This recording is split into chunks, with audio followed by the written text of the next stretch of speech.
నమస్తే welcome back to mercy study circle. నేను మీ మెర్సీని.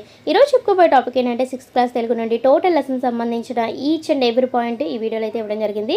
మీకు టైం ఉంటే నోట్బుక్లో రాసుకోండి, లేదంటే పీడిఎఫ్ రూపంలో అయితే అందించడం జరుగుతుంది. దానికి సంబంధించిన డీటెయిల్స్ డిస్క్రిప్షన్లో అయితే ఇచ్చాను. మన ఛానల్లో ప్రతి కంటెంట్ కూడా టెక్స్ట్ బుక్లు ప్రామాణికంగా తీసుకొని ప్రతి పాయింట్ కూడా పేజీ నెంబర్తో సహా ఇవ్వడం జరుగుతుంది. మీకు మన ఛానల్ మీకు యూస్ఫుల్ అనిపిస్తే మాత్రం మీ అమూల్యమైన సబ్స్క్రైబ్తో నాకు సపోర్ట్ చేయండి.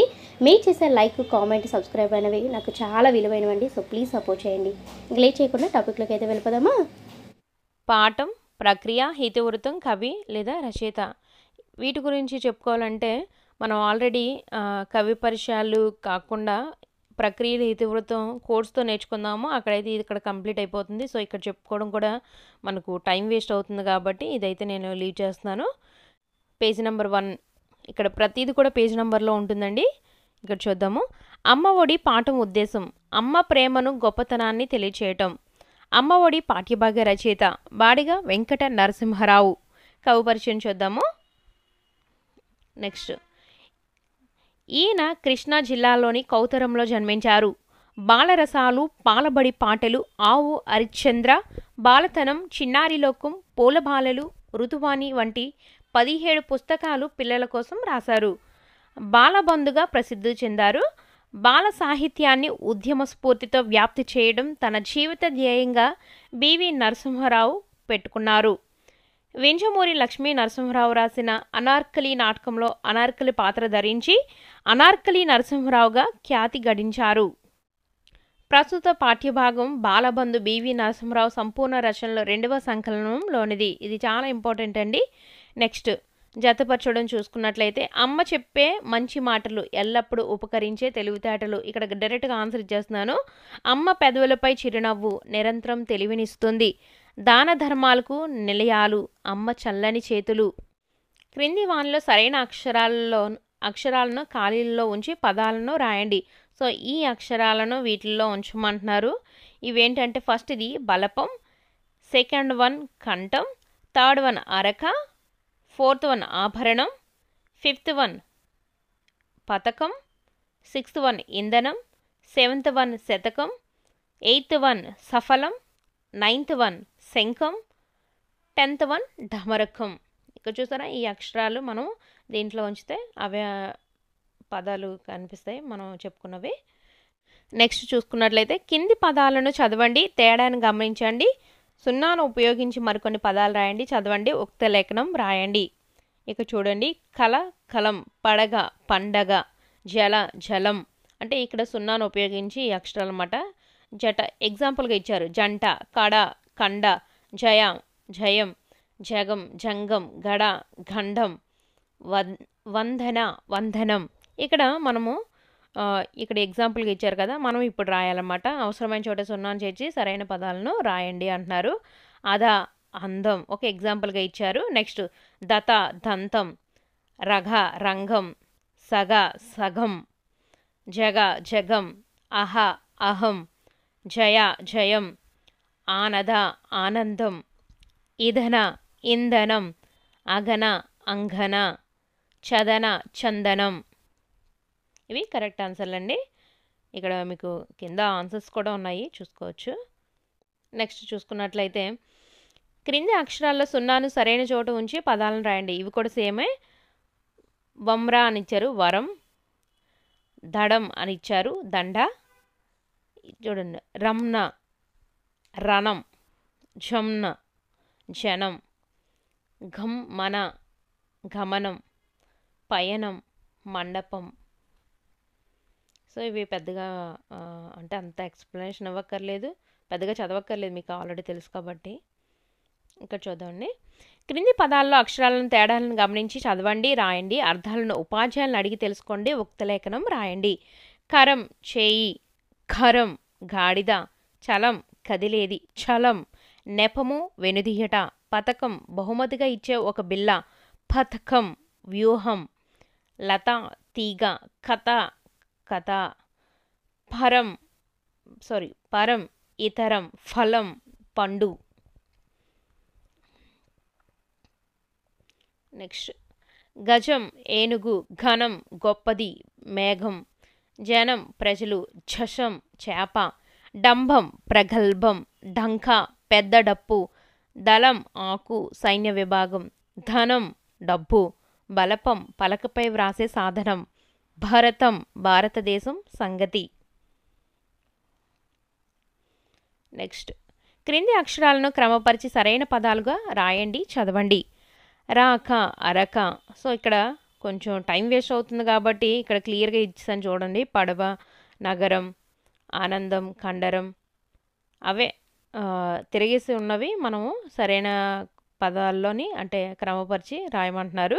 తబల, వనజ, తగరం, సంతకం, మండపం. అంటే 5th నుంచి 6thకి వెళ్తారు కాబట్టి సో కొంచెం వాళ్ళకి డైరెక్ట్గా మొత్తం అన్నీ కొంచెం కష్టంగా ఉండకూడదు కదా అని స్టార్ట్ చేశారనమాట అలాగా. నెక్స్ట్ మనకైతే అంత అవసరం లేదు కదా. నెక్స్ట్ మొట్టమొదట పూజించదగిన వాళ్ళు ఎవరు? తల్లిదండ్రులు. నెమలి వాహనంపై భూమండల ప్రదక్షిణానికి బయలుదేరిన వారు కుమారస్వామి. తల్లిదండ్రులకు ప్రదక్షిణం చేస్తే భూమండల యాత్ర చేసినట్లేనని ఎవరికి చెప్పారు? నారదుడు వినాయకుడికి చెప్పారు. ఫస్ట్ లెసన్ అయితే కంప్లీట్ అయిపోయింది.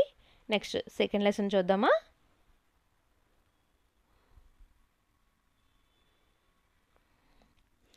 సెకండ్ లెసన్ తృప్తి లెసన్. తృప్తి పాఠం ఉద్దేశం. సాటి మనుషుల సంతోషం కోసం పనిచేయడంలోనే నిజమైన సంతోషం ఉన్నాయని కథ ద్వారా తెలియజేయడం ఈ యొక్క తృప్తి పాఠం ఉద్దేశం అన్నమాట. తృప్తి పాఠ్యభాగ రచయిత ఎవరు? సత్యం శంకరమంచి. కవిపరిచయం చూద్దామండి. నెక్స్ట్ కవిపరిచయం.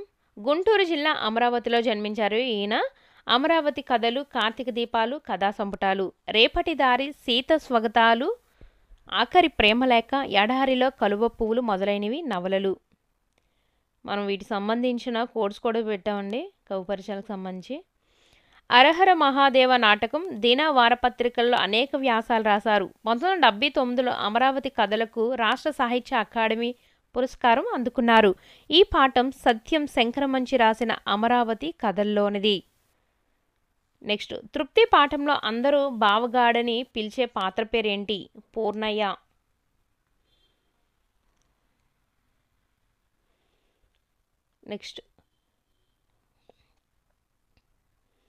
నెక్స్ట్ చూసుకున్నట్లయితే గుణింతాక్షరాలలో తేడాను గమనిస్తూ క్రింది పదాలు చదవండి, ఉక్త లేఖనం రాయండి, అర్థాలను ఉపాధ్యాయులను అడిగి తెలుసుకోండి.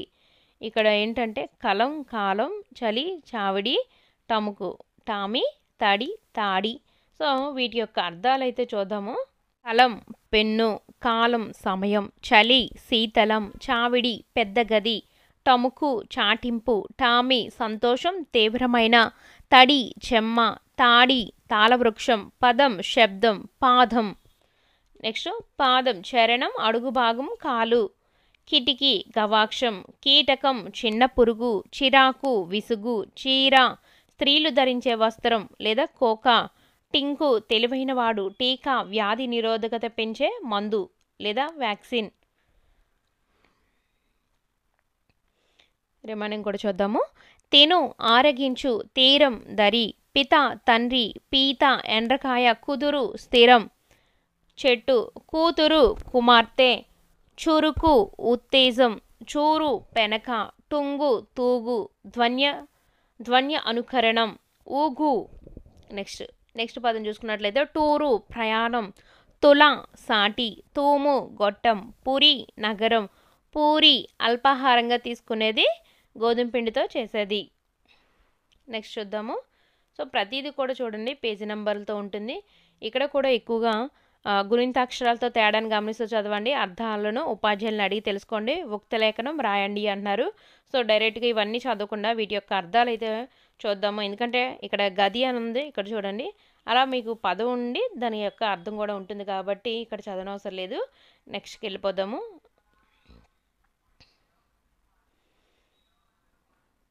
గది ఇంటిలోని ఒక భాగము, గాది ధాన్యం నిల్వ చేసేది, జలం చిన్న డిఫరెన్సేనండి, దాంట్లోనే మీనింగ్ మాత్రం డిఫరెంట్ అవుతుంది చూసారా, వేరుగా ఉంటుంది. జలం నీరు, జాలం సమూహం, డబడబ ధ్వన్య అనుకరణం, డాబా మిద్దె ఇల్లు, దడి తాటి లేదా కొబ్బరాకులతో కట్టిన అడ్డం, దాడి దండయాత్ర, బడి పాఠశాల, బాడి బురద, గిరి కొండ, గీత భగవద్గీత అండ్ రేఖ, జిలుగు మెరయు, జీలుగు తేలికైన ఒక రకపు కర్ర, డింకి విఫలం చిన్న పడవ.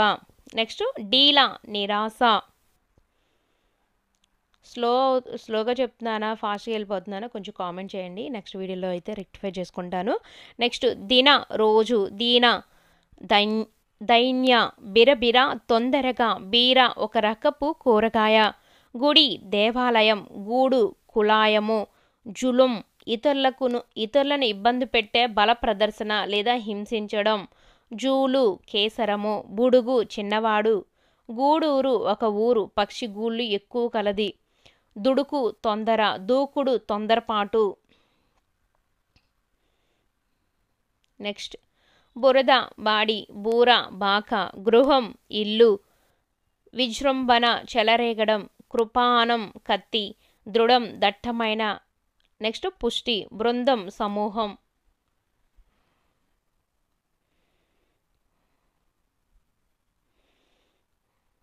ఇక్కడ కూడా చూడండి, క్రింది పదాల గుణింతాక్షరాల తేడాను గమనిస్తూ చదవండి, అర్థంలో ఉపాధ్యాయులు అడిగి తెలుసుకోండి, ఉక్త లేఖనం రాయండి. 6th క్లాస్ ఎక్కువగా మీనింగ్సే ఉంటాయండి. నెక్స్ట్ చూద్దాము. కెరటం అల, కేతనం జెండా, కైక దశరథుని భార్య, కొడుకు కుమారుడు, కోడలు కొడుకు భార్య, కౌలు అద్దె చెల్లించి భూమి లేదా ఆస్తిని కలిగి ఉండుట, చెదపురుగు, చేను పొలం, చైను గొలుసు, చొరవ చనువు, చోటు స్థలం, చౌక ధర తక్కువ, టెంక విత్తనం లేదా మామిడి మొదలైనవి, టేకు చేవగల కలప, టైరు అలసట, టొంకు అసహజమైన, టోపీ మోసం తలపాగా, టౌను పట్టణం, తెర పరదా. కొంచెం ఫాస్ట్గానే చెప్పేస్తున్నాను, ఇక్కడ మీనింగ్స్ చదివేస్తున్నాను.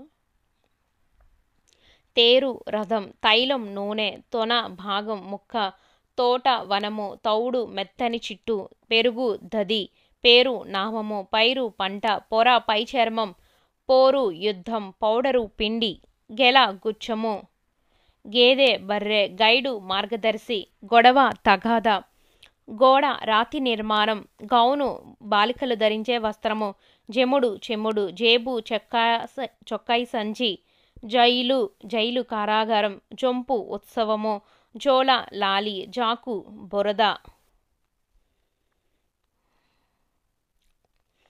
నెక్స్ట్ డెందం హృదయం, డేగ శ్యానము, డైరీ దినచర్య, డొంక నడిచి పల్లంగా ఏర్పడిన కాలిదారి, డోలు వాద్య పరికరం, డౌను దిగువ, దశ దిక్కు, దేశం ప్రదేశం, దైవం దేవుడు, దొర పరిపాలకుడు, దోమ మసకము, దౌడు పరుగు, బెడద బాధ, బేరం ఖరీదు, బైబిలు క్రైస్తవ మత గ్రంథం, బొరుసు కంతి, బోరు విసుగు, నీటి పంపు, బౌలరు బంతిని విసిరేవాడు. ఒక హల్లుకు దాని ఒత్తు చేరితే దాన్ని ద్విత్వాక్షరం అంటారు. ఇక్కడ చూడండి, హల్లు ఒత్తు ద్విత్వాక్షర పదాలు. సో మీరు 2 పదాలు సొంతంగా రాయమని చెప్పారు. ఇక్కడ చూడండి, హల్లు అంటే కా నుంచి బండి వరకు ఉన్న అక్షరాలన్నింటినీ హల్లులే అంటాం కదా. సో ఇక్కడ ఒత్తు చూడండి, కా కింద కావొత్తు, చా కింద చావొత్తు, సేమ్ ఒత్తులు అనమాట ఇవి. నెక్స్ట్ ద్విత్వాక్షరం, ఈ ఒత్తు అనేది పక్కకు చేరేసరికి ఇది ద్విత్వాక్షరం అవుతుంది. అంటే ఏ అక్షరం అదే అక్షరం పక్కన ఒత్తు చేరితే మాత్రం అది ద్విత్వాక్షరం అంటారు. సో కాకి చావొత్తు చేరింది అనుకోండి, అదేమవుతుందంటే సంయుక్తాక్షరం అవుతుంది. సో అదే ఒత్తు చేరితే మాత్రం ద్విత్వాక్షరం అవుతుంది. ఒక హల్లుకు దాని ఒత్తు చేరితే దాన్ని ద్విత్వాక్షరం అంటామని పైన చదువుకున్నాం కదా. సో ఇప్పుడు చూడండి, ద్విత్వాక్షర పదాలు ఏమయ్యాయంటే, సో ఇక్కడ చూడండి, అక్క లక్క. సో కా కింద కావొత్తు, అది ద్విత్వాక్షరంతో ఒక అక్షరం చేరి ఉంది అంటే అది పదము, ద్విత్వాక్షర పదం అవుతుంది. సో మచ్చ, లచ్చి, అట్ట, బుట్ట, అత్త, నత్త, కప్ప, గొప్ప. సో ఇప్పుడు ఇక్కడ మీరు సొంతంగా రాయండి అని చెప్పారు కాబట్టి అవి కూడా చూసేద్దాం. కా నక్క చుక్క, చాకి మరొక ద్విత్వాక్షర పదము, పచ్చి పిచ్చి, తట్ట గట్టు, గిత్త సత్త, అప్పు చెప్పు. సో అవన్నమాట మనం సొంతంగా రాయవలసినవి. నెక్స్ట్ ఒక హల్లుకు వేరొక హల్లు ఒత్తి చేరితే దాన్ని సంయుక్తాక్షరం అంటాం. ఇప్పుడే చెప్పుకున్నాం కదా. సంయుక్తాక్షరాలు పుణ్యము, చంద్రుడు, కీర్తి. ఇవి ఎందుకు సంయుక్త అక్షరాలు అయ్యాయి అంటే సంయుక్తాక్షరాల పదాలు, సంయుక్త పదాలు ఇవి. ఇక్కడ చూడండి, అనకి యా ఒత్తు అనేది చేరింది అంటే ఒక హల్లుకు వేరొక హల్లు చేరింది అనమాట. యా అనే వేరొక హల్లు దానికి చేరింది కాబట్టి అది సంయుక్తాక్షరం అయింది. అక్షరం ఒక సంయుక్తాక్షరం అనేది ఈ మిగిలిన ఈ 2 అక్షరాలతో చేరింది కాబట్టి ఇది సంయుక్తాక్షర పదం అయింది. సో అది సంయుక్త పదము. నెక్స్ట్ చంద్రుడు, కీర్తి same as it is. Next చూసుకున్నట్లయితే ఇవ్వబడిన అక్షరాలను కలిపి సంయుక్త అక్షరంగా మార్చి పదాలను రాయండి అంటున్నారు. ఇక్కడ చూడండి, వజ్ ప్లస్ ఇర్ ప్లస్ అము వజ్రము, ఇజ్ ప్లస్ ఇర్ వజ్ర అము వజ్రము. నెక్స్ట్ సేమ్ ఉల్ ఇక్ అలు ఉల్కలు. సో మనము ఈ పదాన్ని విడదీస్తే ఇలా విడదీస్తామండి. ఖర్చు ఫస్ట్ కర్ అంటున్నాము అంటే ఫస్ట్ కర్, తర్వాత ఏం చేస్తున్నాము ఇచ్ కచ్ అంటున్నాము. ఆ ఖర్చు ఊ అనేది చివర వస్తుంది, ఊ అక్షరం. సో చివర ప్లస్ ఊ ఖర్చు. అలాగే కుర్చీ చూడండి, కుర్ తర్వాత ఏం పలుకుతున్నాం కుర్చీ, ఇచ్ కుర్చ్. ఇప్పుడు కుర్చీ అంటున్నాం కాబట్టి చివర ఏమొస్తుంది ఈ వస్తుంది. సో ప్లస్ ఈ. అంతే అండి, అందరికీ తెలిసినవే, నేను జస్ట్ అలా చదువుతున్నాను అనమాట. నెక్స్ట్ బాల్యము, చెట్లు.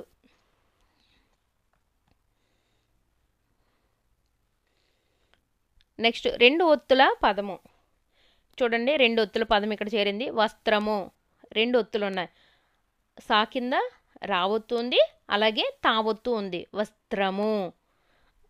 నెక్స్ట్ లక్ష్మి, అలాగే అగస్త్యుడు, కక్ష్య, రాష్ట్రము, ప్రాశస్త్యము. 2 ఒత్తుల అక్షర క్రమం చూసుకున్నట్లయితే ఇస్, ఇత్, ఇర్, ఆ, వస్త్ర. అంటే ఈ స్థావొత్తుకి ఇక్కడ ఈ 2 ఒత్తుల అక్షర క్రమం అనేది చెప్పారండి. సో ఫస్ట్ ఏంటి ఇస్, నెక్స్ట్ ఏంటి ఇస్త్, వస్త్ అంటున్నాము, వస్త్రము. రా అనేది తర్వాత పలుకుతున్నాం, తాకి తర్వాత పలుకుతున్నాం కాబట్టి ఫస్ట్ ఏమొచ్చింది తా, వస్త్రము వస్త్రము. సో అందుకే ఇది ప్లస్ రా అనేది తా తర్వాత వచ్చింది అనమాట.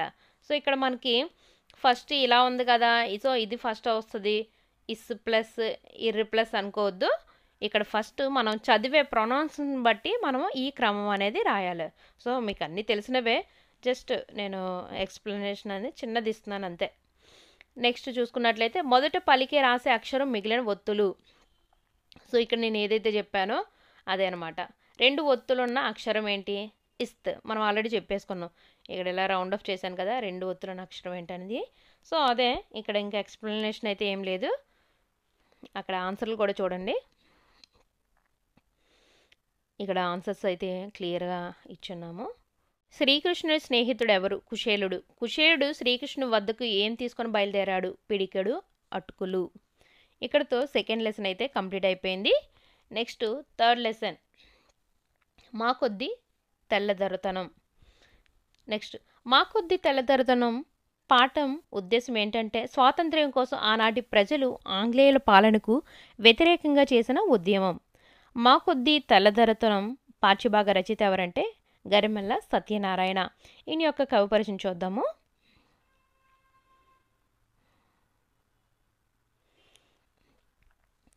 శ్రీకాకుళం జిల్లా నరసన్నపేట తాలూకా గోనెపాడులో జన్మించారు. స్వాతంత్ర సమరయోధులు మరియు కవి, రచయిత. 1921లో స్వరాజ్య గీతంలో, ఇక్కడ 1 అనేది రాంగ్ పడిందండి. 1921లో స్వరాజ్య గీతంలో, 1923లో హరిజనుల పాటలు, 1926లో ఖండకావ్యాలు, భక్తి గీతాలు, బాలగీతాలు రాశారు. దండాలు దండాలు భారతమాత, మా కొద్ది తెల్లదొరతనం అనే గేయాలతో సామాన్య ప్రజల్లో సైతం స్వాతంత్ర ఉద్యమ ఉత్తేజాన్ని, చైతన్యాన్ని కలిగించిన జాతీయ కవి. దేశభక్తి కవితలు రాసి జైలు శిక్ష అనుభవించిన వారిలో మొదటివారు గరిమెల్ల సత్యనారాయణ.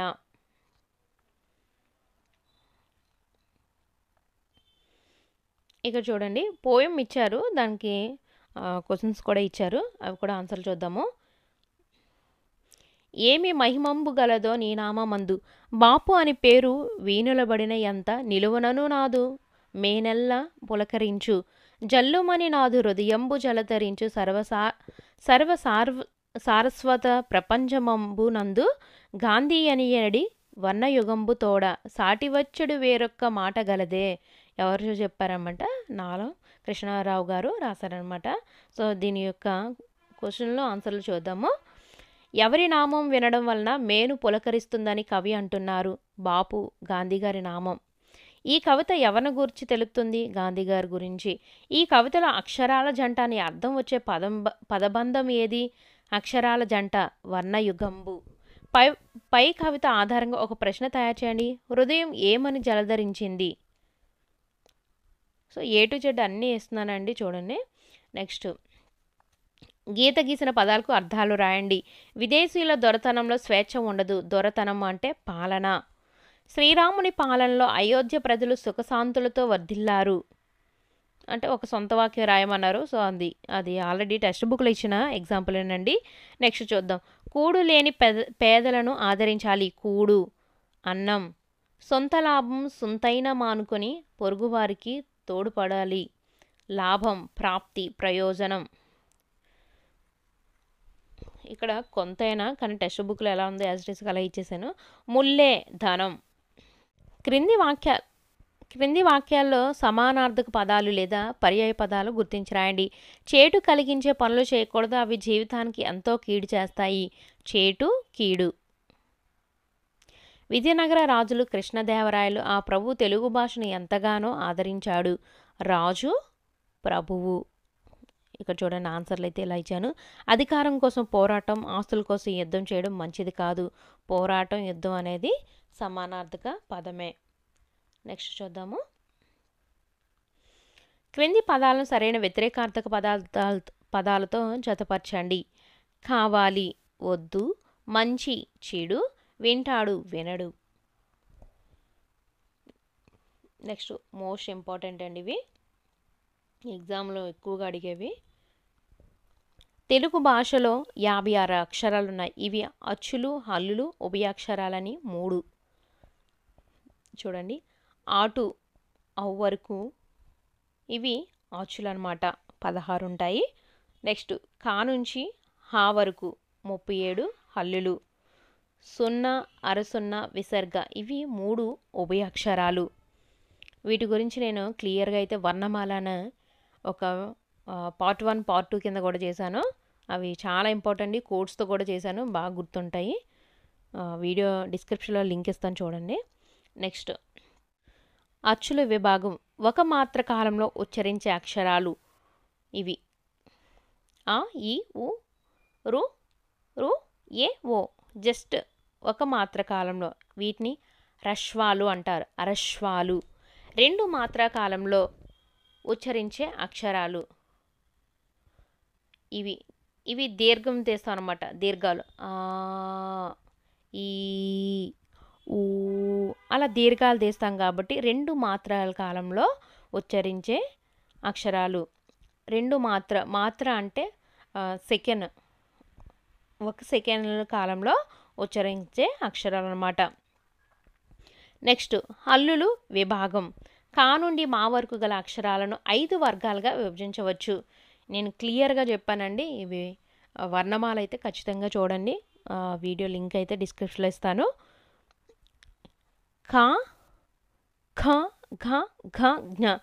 కా వర్గం ఇది చా వర్గం, ఇది టా వర్గం, ఇది తా వర్గం, ఇది పా వర్గం. స్టార్టింగ్ ఏవైతే ఉన్నాయో అవి ఆ అక్షరం సంబంధించింది కాబట్టి కా వర్గం, చాకు సంబంధించింది చా వర్గం. సో ఇదనమాట. ఇవి 5 వర్గాలుగా విభజించారు. ఇవి కూడా ఎలా గుర్తుపెట్టుకోవాలో చెప్పాను. నెక్స్ట్ ఇదిగోండి, ఇవి చాలా ఈజీగా చెప్పాను. కఠినంగా పలికే అక్షరాలు క, చ, ట, త, ఫ. ఇవి పరుషాలు అంటాము. మీరు ఈజీగా గుర్తుపెట్టుకోవాలంటే పురుషులు కఠినంగా ఉంటారు. నెక్స్ట్ తేలికగా పలికే అక్షరాలు గజ, డ, దబ. ఇవి సరళాలు. తేలికగా సరళంగా ఉండేవాళ్ళు ఎవరు? స్త్రీలు. సో జస్ట్ జోక్ అండి. సో అలా గుర్తుపెట్టుకోండి. వర్గములలో ఉండే ఒత్తు అక్షరాలు, వర్గాల్లో ఉండే ఒత్తు అక్షరాలు మనకు ఆల్రెడీ తెలిసిందే. మనం ఒత్తు పెట్టి పలుకుతూ ఉంటాం. ఖ ఖ ఛ అలా అనమాట. అవి వర్గయుక్కులు. అంటే ప్రతిదానికి ఒక మేకు ఉంటుంది అనమాట. మేకులు అన్నట్టుగా వర్గయుక్కులు అలా గుర్తుపెట్టుకోండి. ముక్కు సహాయంతో పలికే అక్షరాలు ఇవి. ముక్కు సహాయంతో, నాసికం అంటే ముక్కు అండి, అక్కడే మీకు తెలిసిపోతుంది. నాసికం, ముక్కు, ముక్కు సహాయంతో పలికే అక్షరాలు అనునాసికాలను గుర్తుపెట్టేసుకోండి. నెక్స్ట్ ఇజ్, ఇన్, అన్. సో ఇలా నాలుగుతో పలుకుతాం కాబట్టి అవి అనునాసికాలు. నెక్స్ట్ అంగిలి సహాయంతో పలికే అక్షరాలు యా, రా. మీరు చదువుతుంటే తెలుస్తుందండి. అంగిలి అంటే గొంతు దగ్గర ఉండే ఈ అంగిలి సహాయంతో పలుకుతాం. సో ఇవి అంతస్తాలు, అంగిలి అంతస్తాలు. సో అలా గుర్తుపెట్టుకోండి. గాలిని బయటకు ఊతూ పలికే అక్షరాలు స్, ష, ష, హ. ఇవి ఊష్మాలు. అంటే ఊది పలికేవనుకోండి, ఊది పలికే అక్షరాలు ఊష్మాలు. సో అలా గుర్తుపెట్టుకోండి. పరుష సరళాలు కాకుండా మిగిలిన హల్లులు స్థిరాలన్నమాట. పరుషాలు సరళాలు కాకుండా, పరుషాలు ఏంటి? కఠినంగా పలికేవి కచడతపాలు. సరళాలు ఏంటి? గజడ దెబ్బలు. సో అవి కాకుండా మిగిలిన ఉన్న హల్లులు ఏంటి? స్థిరాలు. కా నుండి మా వరకు గల హల్లులు స్పర్శాలు. కాటు మా వరకు గల హల్లులు స్పర్శాలు. సో ఇదండి. నెక్స్ట్కి వెళ్ళిపోదాము. చాలా ఇంపార్టెంట్ అవి. నెక్స్ట్ వర్ణోత్పత్తి స్థానాలు. ఇది కూడా చాలా చాలా ఇంపార్టెంట్. ఇవి కూడా నేను క్లియర్గా కోర్స్తో చెప్పాను. కంఠం నుండే పుట్టే అక్షరాలు ఇవి కంఠ్యాలు. సో కంఠ్యాలు ఎలా గుర్తుపెట్టుకోవాలి? తాళవ్యాలు, మూర్ధన్యాలు, ఓష్ట్యాలు, దంత్యోష్టం, కంఠ్యోష్టం, దంత్యాలు. సో ఇవి చాలా ఈజీగా చెప్పానండి. చాలామందికి తెలుసు, కొంతమంది తెలియకపోతే డిస్క్రిప్షన్లో లింక్ ఇస్తాను. చాలా షార్ట్కట్లో చెప్పాను అనమాట. ఇవన్నీ ఇలా ఇండివిజువల్ గుర్తుపెట్టుకోవాలంటే చాలా కష్టం. సో కోర్స్తో చాలా ఈజీగా గుర్తుపెట్టుకోవచ్చు. ఒకసారి చూడండి. కొంచెం ఒక 2 minutes 5 minutes మీరు టైం కేటాయించినట్లయితే మీకు బోర్ అయితే అనిపించదు, చాలా ఈజీగా అనిపిస్తుంది. నెక్స్ట్ ఇక్కడ చదివేస్తాను చూడండి. తాలువు లేదా దౌడ భాగంలో పుట్టే అక్షరాలు అవి తాళవ్యాలు. ఈ, ఈ, చ, ఛ. ఇవి నాలుగుతో గట్టిగా అంగిలిని తాకుతూ పలికే అక్షరాలు. సో ఇక్కడ మీకు క్లియర్గా ఇచ్చాను. మూర్ధన్యాలు. దంతాల సహాయంతో పలికే అక్షరాలు దంత్యాలు. పెదవి సహాయంతో పలికే అక్షరాలు ఓష్ట్యాలు. ఏ, ఏ, ఐ ఇవి కంఠ తాళవ్యాలు. ఓ, ఓ, ఔ కంఠోష్ట్యాలు. వా అక్షరం అనేది దంతోష్ట్యం. ఇది సింగిల్ లెటర్ కాబట్టి ఇది ఎక్కువగా అడిగే ఛాన్సెస్ ఉంది. కంఠోష్ట్యాలు, కంఠ తాళవ్యాలు అడిగే ఛాన్సెస్ ఎక్కువగా ఉంటాయి. బాగా గుర్తుపెట్టుకోండి. నెక్స్ట్ క్రింది ప్రశ్నలకు సమాధానాలు రాయండి. క్రింది పదాల్లో ఒక వర్గపు అక్షరాలు దాగి ఉన్నాయి, వాటిని గుర్తించండి. వింత, పతం, వందనం, విధం, మనం. తావర్గం అనమాట. ఇవన్నీ తావర్గాలు ఏమొస్తాయి? త, థ, ద, ధ, నా. నెక్స్ట్ పరుషాలను గుర్తించమంటున్నారు. వీటిలోని పరుషాలు ఏంటి? పరుషాలు అంటే కఠినంగా పలికేవేంటి? కచట తపాలు. సో ఇక్కడ చూడండి. కలిసి కా ఉంది, చరించినట చా ఉంది, హితము తా ఉంది, ఇక్కడ టా కూడా ఉంది. నెక్స్ట్ తెలుప పా ఉంది, కచట తప. క్రింది వాక్యాల్లో సరళాలను గుర్తించండి. తగవు, జరుగు, నెడల, నాదరి, నిలబడరాదు. ఇవి గజడ దబ్బాలు. సరళాలు అంటే ఏంటి? గజడ దబ్బాలు. సో తగవులో గా ఉంది, జరుగులో జా ఉంది, నాదరి దా ఉంది, నెడలలో డా ఉంది, నాదరి దా ఉంది, నిలబడరాదు బా ఉంది. సో గజడ దబ్బాలు. క్రింది పదాల్లో ఊష్మాలు గుర్తించండి. దేశం, జషం, గ్రాసం, లోహం. సో షే, షా, ష, హ ఇవి ఊష్మాలు, ఊది పలికేవి అనమాట. ఒక చమత్కార పద్యం చూద్దాము. కరయుగంబు గలదు, చరణంబులాల లేవు, కడుపు నడుముని వీపు మెడయుగలవు, శిరము లేదు గాని నరుల బట్టుక మృంగి, సొగసు గూర్చు దీని సొగసు గనుడి. జవాబు ఏంటంటే చొక్కా.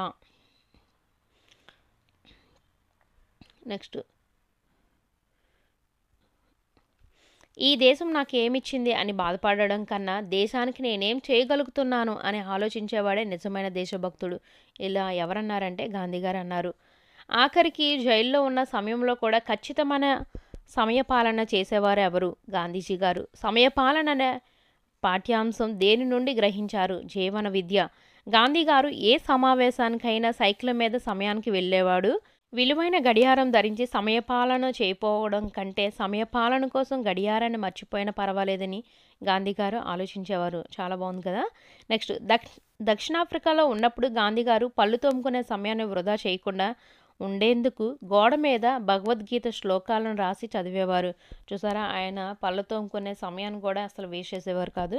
సో మనమైతే ఎలా ఉన్నామనేది మనం చెక్ చేసుకుందాము. వీడియో ఇంకా లైక్ చేయలేదా? ప్లీజ్ లైక్ చేసేయండి. 4th లెసన్ సమయస్ఫూర్తి. సమయస్ఫూర్తి పాఠం ఉద్దేశం ప్రపంచ ప్రసిద్ధి చెందిన కథలు పంచతంత్ర కథలు. మొదటి సంస్కృత భాషలో విష్ణు శర్మ అనే పండితుడు ఈ కథలను రచించారు. పరవస్తు చెన్నయ్య సూరి తెలుగులోకి పంచతంత్రాన్ని నీతి చంద్రిక పేరుతో అనువదించారు. ఏ కాలంలోనైనా మనుషులకు నీతిని ఉపదేశించే అద్భుత కథలివి. ఈ కథలను పరిచయం చేసి వాటిలో విలువలను విద్యార్థుల్లో పెంపొందించడం ఈ పాఠం ఉద్దేశం. సమయస్ఫూర్తి పాఠ్యభాగ రచయిత కందుకూరి వీరేశలింగం. ఈయన యొక్క కవిపరిచయం చూసుకున్నట్లయితే రాజమండ్రిలో ఈయన జన్మించారు. రాజశేఖర చరిత్రము, సత్యరాజ పూర్వదేశ యాత్రలు, ఆశ సంజీవని, సతీహిత బోధిని, ఆంధ్ర కవుల చరిత్ర మొదలైనవి వీరి రచనలు. వీరు సంఘ సంస్కర్త, నవయుగ వైతాళికులు, విద్యావేత్త.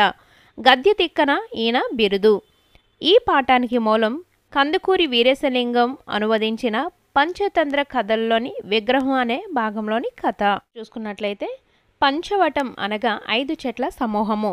సమయస్ఫూర్తి పాఠంలోని పాత్రలు పిల్లి పేరేమో రోమసుడు. అంటే ఇక్కడ పాత్రల పేర్లు కూడా అడుగుతూ ఉంటారు ఎగ్జామ్లో. ఎవరితో అన్నారు అవి కూడా మిస్ చేయకుండా మీకు లెసన్ చదివి అడగడానికి అవకాశం ఉన్న బిట్స్ కూడా మీకు ఇవ్వడం జరిగిందండి. ఎలుక పాత్ర పేరు పలితుడు, గుడ్లగూబ పాత్ర పేరు చంద్రకుడు. ఒకరోజు వేటగాడు పన్నిన వలలో రోమసుడు చిక్కుకున్నాడు. రోమసుడు అంటే పిల్లి చిక్కుకున్నాడు. ఆహా, ఎంత అదృష్టమో, నా శత్రువు వలలో చిక్కుకున్నాడు. ఈనాడుతో వాడి పీడ వదిలిపోయింది అనుకున్నది ఎవరు అంటే పలితుడు. అందుకే కాబోలు ఒకరి కష్టాన్ని చూసి సంతోషించి చంకలు కొట్టుకోరాదు అని మనసులో బాధపడింది ఎవరు? పలితుడు. పలితుడు అంటే ఎవరు? ఎలుక. మిత్రమా పలితుడా, ఆ కిరాతుడు కాలయమునలా వస్తున్నాడు, నన్ను తొందరగా రక్షించు అన్నది ఎవరు? రోమసుడు. రోమసుడు అంటే ఇక్కడ పిల్లి. మిత్రమా బయటికి రా, మరో ఉద్దేశ్యం లేదు, నన్ను నమ్ము, కలిసిమలిసి బతుకుదాం, ఆనందంగా ఉందా అని పిలిచింది ఎవరు? రోమసుడు. పిల్లి పిలిచింది. దానికి ఎలక కూడా చూడండి ఎలా చెప్తుందో.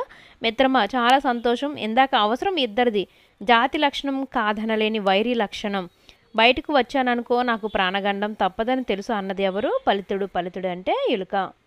గీత గీసిన పదాలకు అర్థాలు రాయండి. ఇక్కడ మొత్తం లెసన్ లైన్ మొత్తం చదవకుండా డైరెక్ట్గా అండర్లైన్ వర్డ్సే మీకు ఇక్కడ మీనింగ్స్ చూద్దాము. అన్వేషించడానికి, వెతకడానికి, ప్రాణభీతి, ప్రాణభయం, వైరం, విరోధం, మైత్రి, స్నేహం, సదా ఆలోచనలు, మంచి ఆలోచనలు. నెక్స్ట్ వ్యతిరేక పదాలు చూద్దాము. అదృష్టం, దురదృష్టం, మంచి, చెడు, వెలుగు, చీకటి, అపకారం, ఉపకారం, ధర్మం, అధర్మం, సత్యం, అసత్యం. నెక్స్ట్ ప్రకృతి వికృతులను జడ్జ్ చేసుకున్నట్లయితే ఆహారము, ఆహారానికి వికృతి ఏంటి? ఓగిరం. ధర్మము, దమ్మం. ప్రాణం, పానం. కథ. సంతోషము, సంతసం. నెక్స్ట్ చూసుకున్నట్లయితే పిల్లలందరూ మైదానంలో ఆడుతున్నారు. పై వాక్యంలో పిల్లలందరూ అనే పదం పిల్లలు ప్లస్ అందరూ అనే 2 పదాల కలయిక వల్ల ఏర్పడింది కాబట్టి దీన్ని సంధి అంటారు. సంధి అంటే ఒక 2 పదాల కలయిక వల్ల ఏర్పడిన ఒక పదాన్ని సంధి అంటారు. ఇక్కడ చూద్దాము వివరణ. పిల్లలు అన్న పదం చివర ఊ ఉంది. సో ఇక్కడ ఊ అనేది ఎలా ఉందంటే లూ ఉంది. లూ అంటే ఏంటి? ఇల్లు ప్లస్ ఊ. ఊ అనే అచ్చు యాడ్ అయితేనే నకారానికి అది లూ అయిందనమాట. సో అందుకే ఇక్కడ చివర ఏమున్నట్టు? ఊ ఉన్నట్టు. అందరూ అన్న పదం మొదట ఏముంది? ఆ ఉంది. ఆ అనే అచ్చు ఉంది.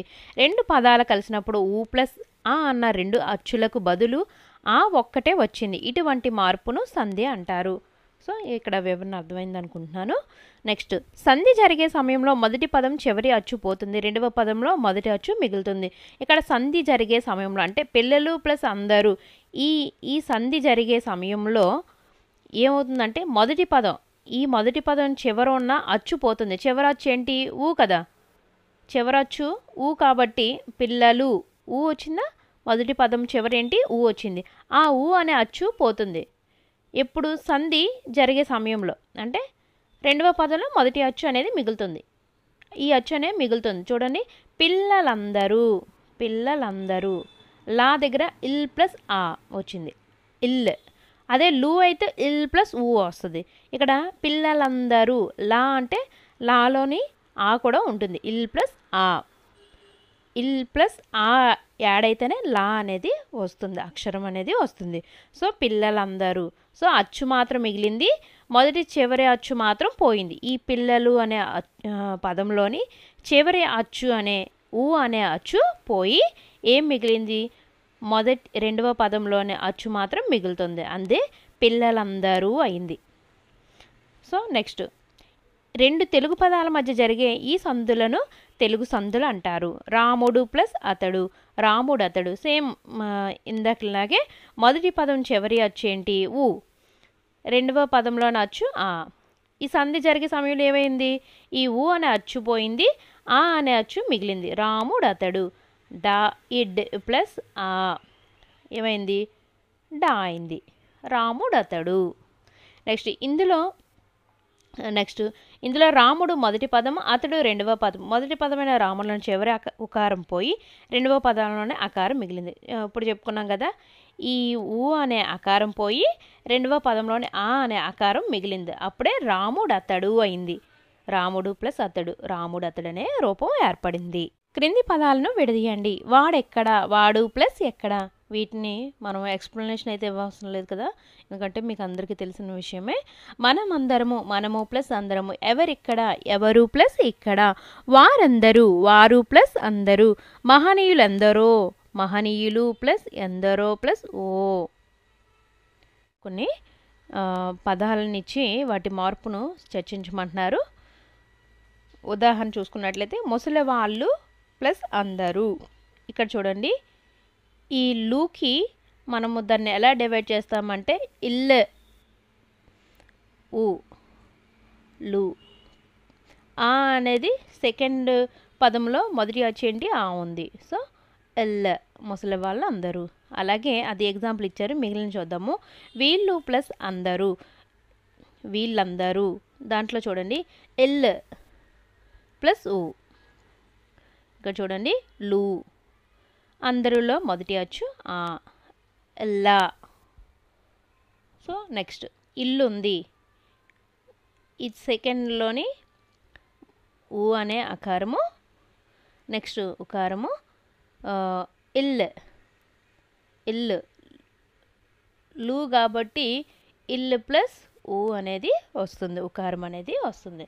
సో ఏమైంది? ఇల్లు, ఇల్లు. సో ఇవన్నీ ఇంకా సేమ్ అంతే. ప్రజలందరూ ఈ లూలోని ఇల్లు ప్లస్ ఊ. అందులో సెకండ్ పదంలో ఆ అనే వచ్చు కాబట్టి ప్లస్ ఆ ఏమైంది? లు. డొక్కలు ఎండిపోయిన. ముసలివారు ప్లస్ అంటే ముసలివారుంటే. పాఠాలు ప్లస్ ఎన్ని, పాఠాలెన్ని. ఇక్కడ సేమ్ అదే, ఒళ్ళు ప్లస్ ఊ ప్లస్ ఏ అంటే సెకండ్ పదంలో ఎన్ని అని ఉంది కదా, ఏ. ఈ రెండు కలిపితే లే. ప్రథమేతర విభక్తి శత్రర్థక చువర్ణములందున్న ఉపకారమునకు సంధి వైకల్పికముగా వస్తుంది. Repeat again. ప్రథమేతర విభక్తి శత్రర్థక చువర్ణములందున్న ఉపకారమునకు సంధి వైకల్పికముగా వస్తుంది. క్రింది వాక్యాల్లో పరుష అక్షరాలను గుర్తించండి. పరుష అక్షరాలు, అసలు పరుష అక్షరాలు అంటే పరుషాలు అనేవి క, చ, ట, త, ప. కచట తపాలను పరుష అక్షరాలు అంటారు. ఇప్పుడు ఫస్ట్ సెంటెన్స్లో కన్నవారిని కొలుద్దాం. కా అనేది కచట తప. ఇందులో పరుష అక్షరం ఏముంది? కా ఉంది. ఇక్కడ కొలుద్దాంలో కా కూడా ఉంది. నెక్స్ట్ చదువులుగా బాగా చదువుదాం, చదువులు బాగా చదువుదాం, చా చా. చీటపట చినుకులు పడ్డాయి, ఇందులో కూడా చా అనే పరుషాక్షరం ఉంది. ఇక్కడ చూడండి, తపాలవాడు వచ్చాడు తనతో జాబులు తెచ్చాడు. తా అనేది పా అనేది రెండు కూడా పరుషాక్షరాలే. పరిమళం అంటే మాకు ఇష్టము, పా అనేది కూడా పరుషాక్షరమే. సో ఇవి పరుషాక్షరాలు. సో అందుకే ఇక్కడ చూడండి క్లియర్గా అయితే ఆన్సర్స్ ఇచ్చాను. నెక్స్ట్ చూసుకున్నట్లయితే క్రింది అక్షరాలను పరిశీలించండి, స్థిరాక్షరాల చుట్టూ సున్నా చుట్టండి. ఇక్కడ హల్లులు ఇచ్చారండి, వీటిలోని స్థిరాక్షరాలు ఏంటో ఐడెంటిఫై చేయమంటున్నారు. అసలు స్థిరాక్షరాలు అంటే ఏంటి? స్థిరములు అంటే పరుషాలు, పరుషాలు మరియు సరళాలు. పరుషాలు సరళాలు కానీ మిగిలిన హల్లులు ఏవైతే ఉన్నాయో అవన్నీ స్థిరాక్షరాలే అవుతాయి. అర్థం కాలేదు కదా? చూడండి, పరుషాలు అంటే పరుషాలు ముందు చెప్పుకున్నాం. పరుషాలు అంటే ఏంటి? కచడి తపాలు, క చ ట త ప, ఇవి పరుషాలు. సరళాలు అంటే ఏంటి? గ జ డ ధ బ. మీకు ఈ లెసన్ అదే వర్ణమాల అర్థం కావాలంటే ఖచ్చితంగా వీడియో డిస్క్రిప్షన్లో ఇచ్చాను, ఆ వీడియో చూడండి. వర్ణమాల పార్ట్ 1 పార్ట్ 2 కలిపి ఒక వీడియో చేశాను, ఆ వీడియో చూడండి. ఖచ్చితంగా మీకు చాలా బాగా అర్థమవుతుంది. కోడ్స్తో చెప్పాను, బాగా గుర్తుంటుంది. చూడండి, పరుషాలు సరళాలు ఉన్న సరళాలు కానీ మిగిలిన అక్షరాలన్నీ కూడా స్థిరాక్షరాలు అవుతాయి. పరుషాలు అనేవి కచడి తపాలు, సరళాలు అనేవి గజడి తపాలు. ఈ అక్షరాలు కాకుండా మిగిలిన ఏవైతే అక్షరాలు ఉన్నాయో అవి స్థిరాక్షరాలు. ఇక్కడ చూద్దాము, చూడండి, ఘ ఘ జ్ఞ ఛ ఛ ఇని ఠ ఢ అన థ ధ న, ఇవన్నీ కూడా స్థిరాక్షరాల కింద వస్తాయి. ఇక్కడ నేను చెప్పాను కదా, ఇవన్నీ అంటే ఎంత ఇంకా క్లియర్గా చెప్పాలంటే ఇక్కడ ఆన్సర్లు కూడా ఇచ్చాను, చూసుకోండి. పరుషాలు సరళాలు కానివి ఏవైతే ఉన్నాయో అవి మిగిలిన హల్లులన్నీ కూడా స్థిరాక్షరాల కింద వస్తుంది. క్రింది వాక్యాల్లోని స్పర్శాక్షరాలకు సున్నా చుట్టమన్నారు. అసలు స్పర్శాక్షరాలు అంటే ఏంటి? కా నుండి మా వరకు గల హల్లులను స్పర్శాక్షరాలు అంటారు. స్పర్శాక్షరాలు. స్థిరాక్షరాలు అంటే మనం చెప్పుకున్నాం పరుషాలు మరియు సరళాలు కానీ మిగిలిన ఏవైతే హల్లులు ఉన్నాయో అవి స్థిరాక్షరాలు. స్పర్శాక్షరాలు అంటే కా నుండి మా వరకు గల హల్లులను స్పర్శాక్షరాలు అంటారు. ఇప్పుడు ఒక ఎగ్జాంపుల్ చూద్దాం. అసలు ఈ వాక్యాలు చూస్తే మనం గుర్తించగలం. ఇక్కడ చూడండి, ఈ అనేది ఏంటి? అచ్చులోకి వెళ్ళిపోయింది, సో ఇది కూడా కాదు స్పర్శాక్షరం. సా అనేది హల్లే కానీ మనము స్పర్శాక్షరం అంటే ఏం చెప్పుకున్నాం? కా నుండి మా వరకు అన్నాము. సో సా అనేది యారల్లవలో వస్తుంది, సో సా అనేది కూడా స్పర్శాక్షరం అవ్వదు. వా అనేది కూడా అవ్వదు. ఇక్కడ తా తా అనేది అవుతుంది. సో అందుకే ఇక్కడ ఆన్సర్లు ఇచ్చాను చూడండి. నెక్స్ట్ రా అనేది యా రాల తర్వాత అక్కడ వస్తుంది. సో మా కా నుండి మా వరకు అనుకున్నాం కాబట్టి మా అనేది అక్షరం వస్తుంది. నెక్స్ట్ రా అనేది రాదు, సా అనేది రాదు, యా రా లా వా, సో లా వా కూడా రాదు. నెక్స్ట్ లా కూడా రాదు. కా నుండే స్టార్ట్ అవుతాయి కాబట్టి హల్లులు. సో కా నుండి మా వరకు. ఏ అనేది అచ్చు, సో అది స్పర్శాక్షరంలోకి రాదు, కా చెప్పుకున్నాము. నెక్స్ట్ డా డా కూడా కా నుండి మా మధ్యలో ఉంటుంది కాబట్టి డా అనేది స్పర్శాక్షరమే, కా కూడా స్పర్శాక్షరమే. యా రా లా వా, వా అనేది యా రాల యా నుంచి బండిరలో ఉంటుంది కాబట్టి అది స్పర్శాక్షరం రాదు. లు వెళ్తున్నారు, లు లు, సో ఇది కూడా స్పర్శాక్షరం అనేది కాదు. నెక్స్ట్ తా అనేది ఆల్రెడీ చెప్పుకున్నాము. నా అనేది కా నుండి మా వరకు హల్లులు కాబట్టి నా అనేది కూడా స్పర్శాక్షరం అవుతుంది, రా అనేది అవ్వదు. సో ఇది ఈ ఆన్సర్లు ఇక్కడ ఉన్నాయి చూడండి. సో అర్థమైంది అనుకుంటున్నాను. స్పర్శాక్షరాలు, స్థిరాక్షరాలు, పరుషాలు, సరళాలు కొంచెం కన్ఫ్యూజ్ కాకుండా చూసుకోండి, చాలా చాలా ఇంపార్టెంట్. క్రింది వాక్యాలను పరిశీలించండి, వర్గయుక్కులను గుర్తుపట్టండి. వర్గయుక్కులు అంటే మనం ఆల్రెడీ ముందు చెప్పుకున్నాం చూడండి. ఉక్కు, ఉక్కు అంటే ఒక మేకు అనుకోండి, మేకు మేకు ఏ అక్షరానికి ఉందో అది వర్గయుక్కులను గుర్తుపెట్టేసుకోండి. అలాగా ఇంకా చూడండి, ఆయనకు కరమునకు ఖరమునకు తేడా తెలియదట. సో ఈ ఖ ఒత్తు కాలోని చూడండి ఒత్తు ఖ, ఇది ఏమవుతుంది వర్గ యుక్కు అవుతుంది. ఘనతకు మూలం విషయం వినయం, ఖ అనేది వర్గయుక్కు అవుతుంది. భయపడితే భ అనేది కూడా వర్గయుక్కు అవుతుంది. సో ఇది ఎగ్జాంపుల్ చూసాము. సో నెక్స్ట్ చూడండి, ఖ ఘ భ వర్గయుక్కులు అంటే వర్గంలో ఉండే ఒత్తు అక్షరాలు. వర్గములలో ఉండే ఒత్తు అక్షరాలని మనము వర్గయుక్కులు అంటాము. నెక్స్ట్, క్రింది వాక్యాల్లో అనునాసిక అక్షరాలను గుర్తించండి. అనునాసికము అంటే, నాసికము అంటే ముక్కు. సో ముక్కుతో ఏవైతే పలుకుతామో వాటిని అనునాసిక అక్షరాలను అంటాము. న న మ. సో ఇవేమవుతాయంటే అనునాసిక అక్షరాలు. సో ఇవన్నీ వర్ణమాలలోకి వస్తాయండి. వర్ణమాలని ఎంత స్పెసిఫిక్గా ఎందుకు చెప్తున్నానంటే 6th క్లాస్ మొత్తం కూడా చాలా వరకు వర్ణమాల టాపిక్ సంబంధించే ఉంటాయండి. సో అందుకే వర్ణమాల టాపిక్ ఒకసారి చూడండి, చాలా క్లియర్గా చెప్పాను. క్రింది మాటల్లో అంతస్తాలను గుర్తించండి. అంతస్తాలు అంటే ఇవ్వండి, యా రా లా రా అలా, ఇవి అంతస్తాలు అంటారు.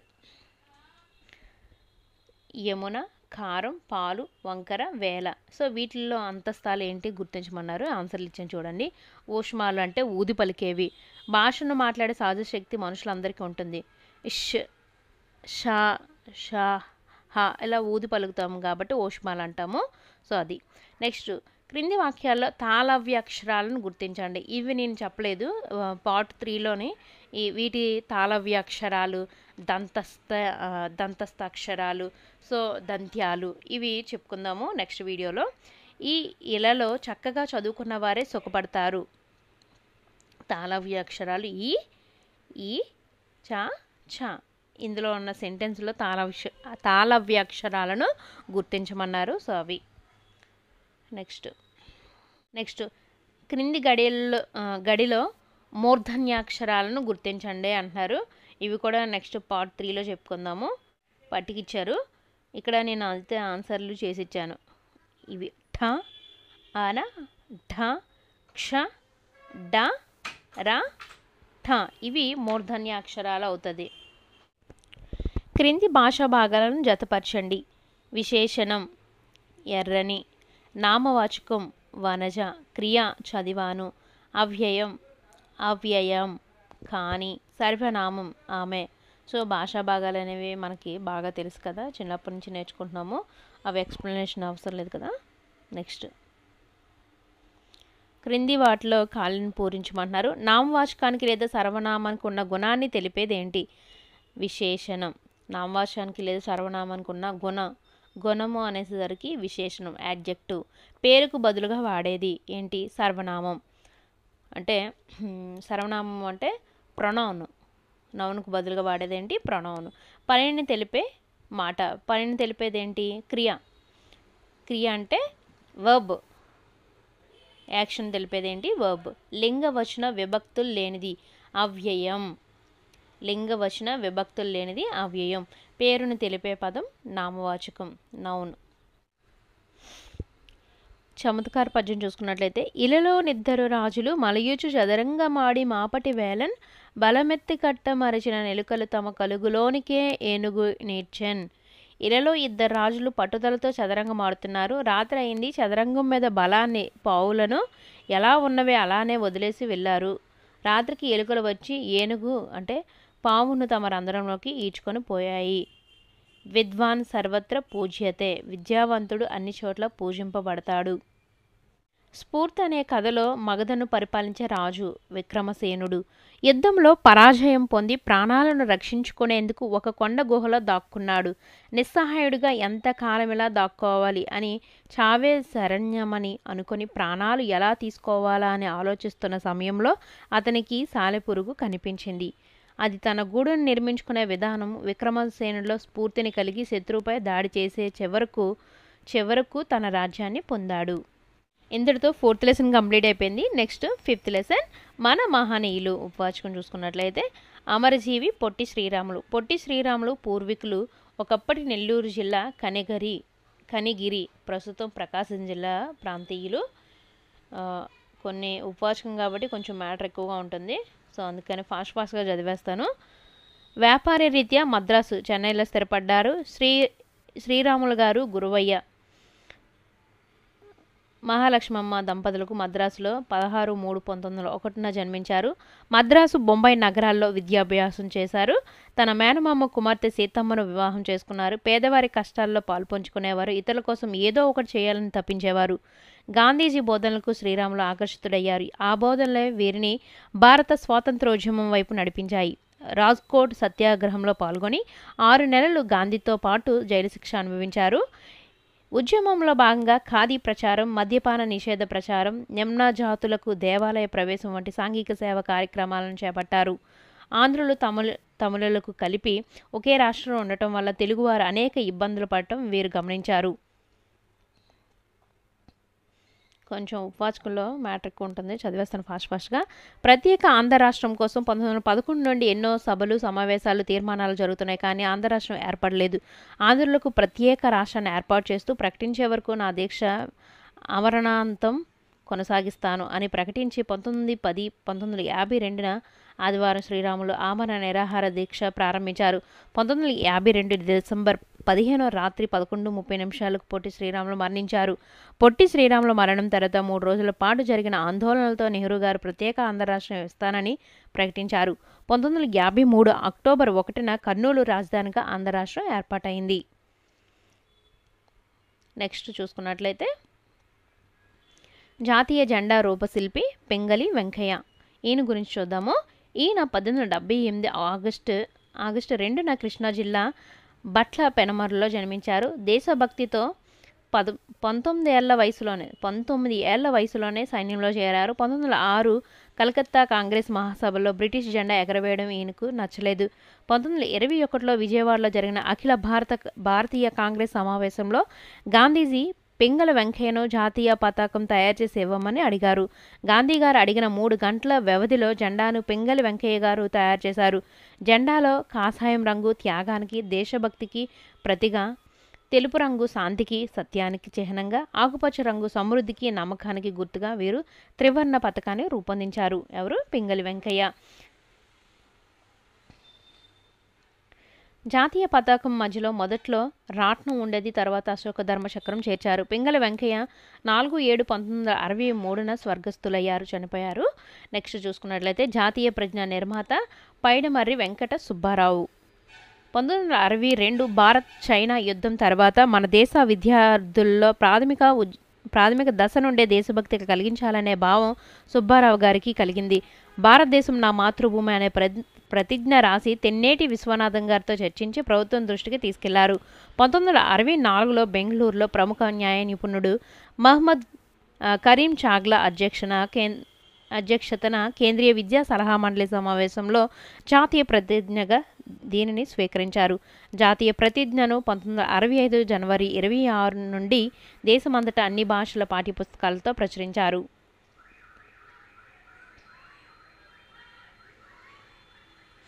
పైడిమర్రి వెంకట సుబ్బారావు నల్గొండ జిల్లా అన్నపర్తి గ్రామంలో 1916 జూన్ 10న జన్మించారు.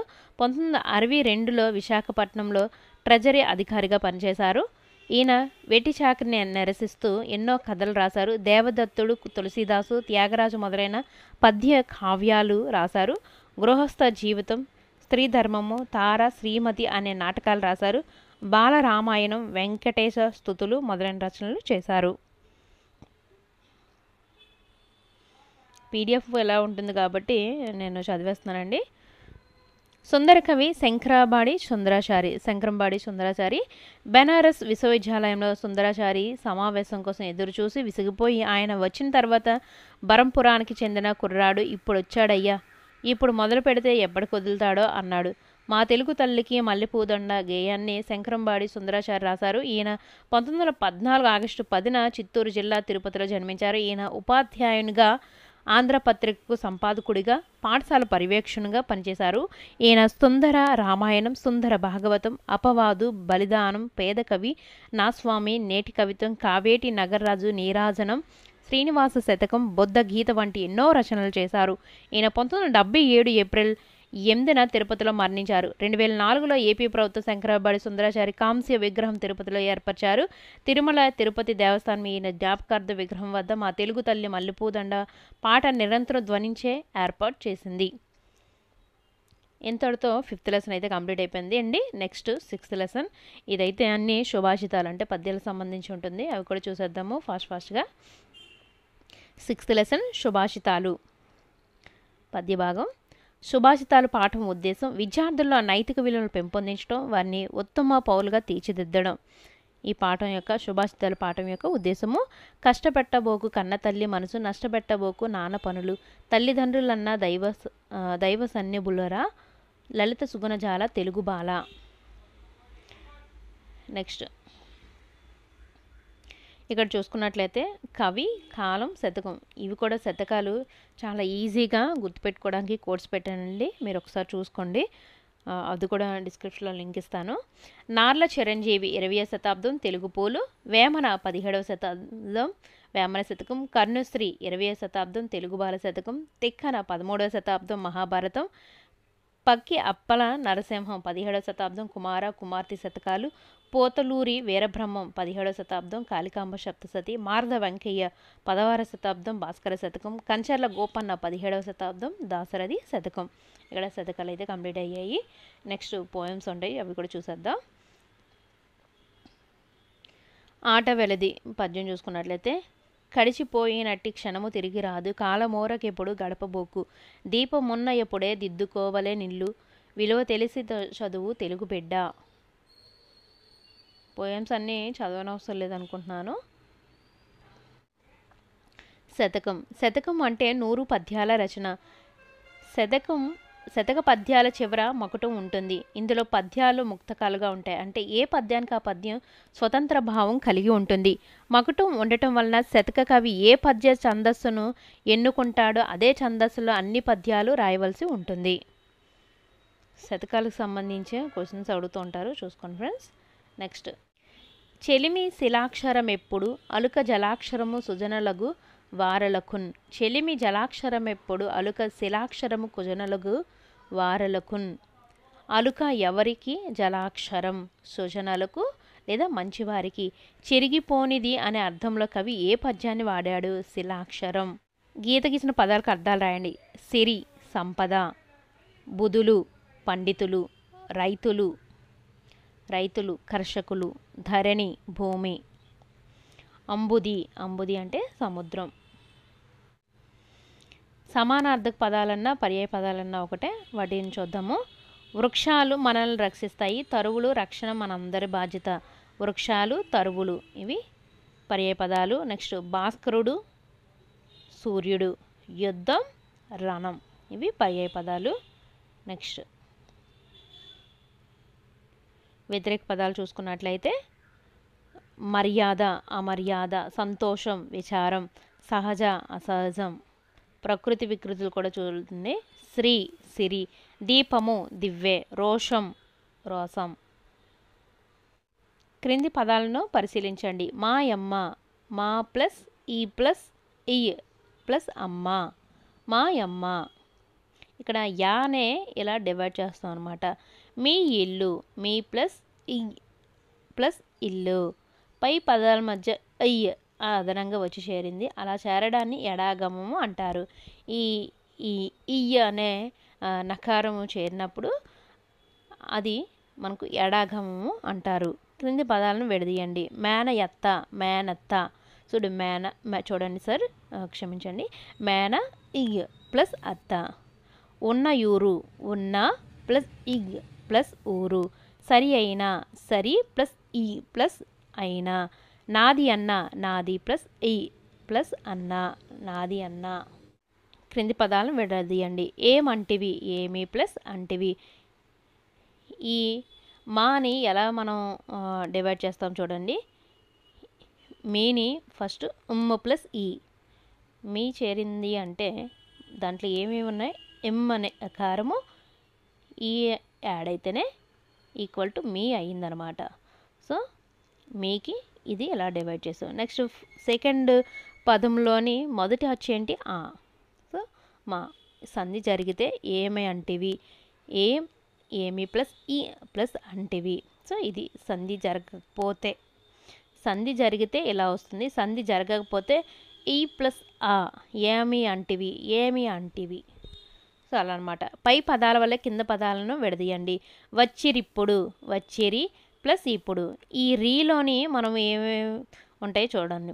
ఇర్రి ప్లస్ ఈ రీని మనం ఎలా డివైడ్ చేస్తాం, ఇర్రి ప్లస్ ఈ. నెక్స్ట్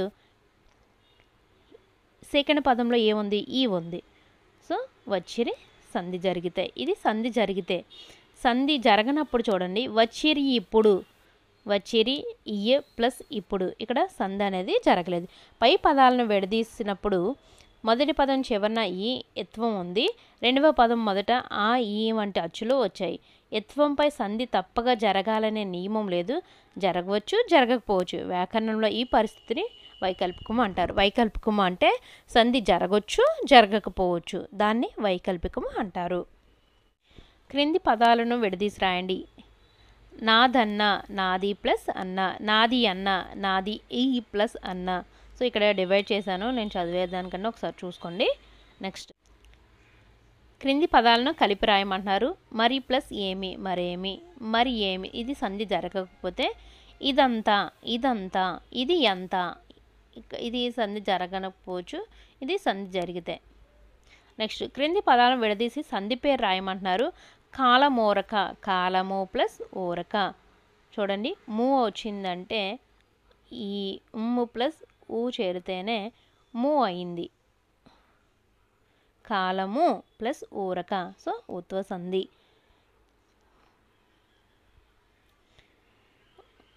దీపమున్న, దీపము ప్లస్ ఉన్న, ఉత్వ సంధి. నెక్స్ట్ నేరములెన్నడు, నేరము, నేరములు ప్లస్ ఎన్నడు, ఉత్వ సంధి. క్రింది పదాలను కలిపి సంధి పేరు రాయండి. జనములు ప్లస్ అందరూ, జనములందరూ, ఉత్వ సంధి. మేలు ప్లస్ అది, మేలది, ఉత్వ సంధి. మేగుడు ప్లస్ ఒక, మేగుడక, ఉత్వ సంధి. సమాసం చూసుకున్నట్లయితే అర్థవంతమైన రెండు పదాలు కలిసి ఒకే పదంగా ఏర్పడటాన్ని సమాసం అంటారు. సమాసంలో మొదటి పదాన్ని పూర్వపదమని, రెండవ పదాన్ని ఉత్తర పదమని అంటారు. సరస్వతి, ఒక ఎగ్జాంపుల్ చూద్దాము. సరస్వతి మందిరం, సరస్వతి యొక్క మందిరం. పై ఉదాహరణలో సరస్వతి అనేది పూర్వపదం, మందిరము అనేది ఉత్తర పదం. ఇలా సమాసాలు ఏర్పడతాయి. సమాసాలు. ద్వంద్వ సమాసం చూసుకున్నట్లయితే సమాసంలో రెండు పదాలు సమాన ప్రాధాన్యం కలిగి ఉంటే అది ద్వంద్వ సమాసం అంటారు. సూర్యచంద్రులు, సూర్యుడును చంద్రుడును. ఇక్కడ సమాన ప్రాధాన్యం కలిగి ఉంది, సూర్యుడును చంద్రుడును. తల్లిదండ్రులు, తల్లియు తండ్రియు. రామ లక్ష్మణులు, రాముడును లక్ష్మణుడు. ఉభయ పదార్థ ప్రధానంబు ద్వంద్వంబు అని సూత్రము. క్రింది పదాలకు విగ్రహవాక్యాలను రాయండి. రాత్రింబవళ్ళు, రాత్రియు పవలును. బంధుమిత్రులు, బంధువులను మిత్రులను. బాలబాలికలు, బాలురును బాలికలను. క్రింది వాక్యాలను సమాస పదాలుగా మార్చి రాయండి. రోషమును, ఆవేశమును, రోసావేశములు. అన్నయు తమ్ముడును, అన్నదమ్ములు. కూరయు కాయయు, కూరగాయలు. చెట్లు ఫలాలు బరువెక్కాయి. ఈ వాక్యంలో పదాల మధ్య సంబంధం సరిగ్గా లేనట్లుగా అనిపిస్తుంది. చెట్లు ఫలాల బరువెక్కాయి అసలు అర్థవంతంగా లేదు. చేత అనే ప్రత్యయం ఉపయోగించి చదివినట్లయితే చెట్లు ఫలాల చేత బరువెక్కాయి. ఈ చేత అనేది ప్రత్యయం మనం చేరినప్పుడు, చేత అనే ప్రత్యయం చేరితే వాటి మధ్య ఒక అర్థ సంబంధం అనేది ఉంది. అంటే ఒక సెంటెన్స్ అనేది ఒక కరెక్ట్గా ఉందన్నమాట. చెట్లు ఫలాల చేత బరువెక్కాయి, ఒక సెంటెన్స్ అనేది కరెక్ట్గా ఉన్నది ఇప్పుడు చేత అనే ప్రత్యయం చేరినప్పుడు. సో ఇలా అర్థ సంబంధాన్ని ఏర్పరచడానికి ఉపయోగించే వాటినే విభక్తులు అంటారు.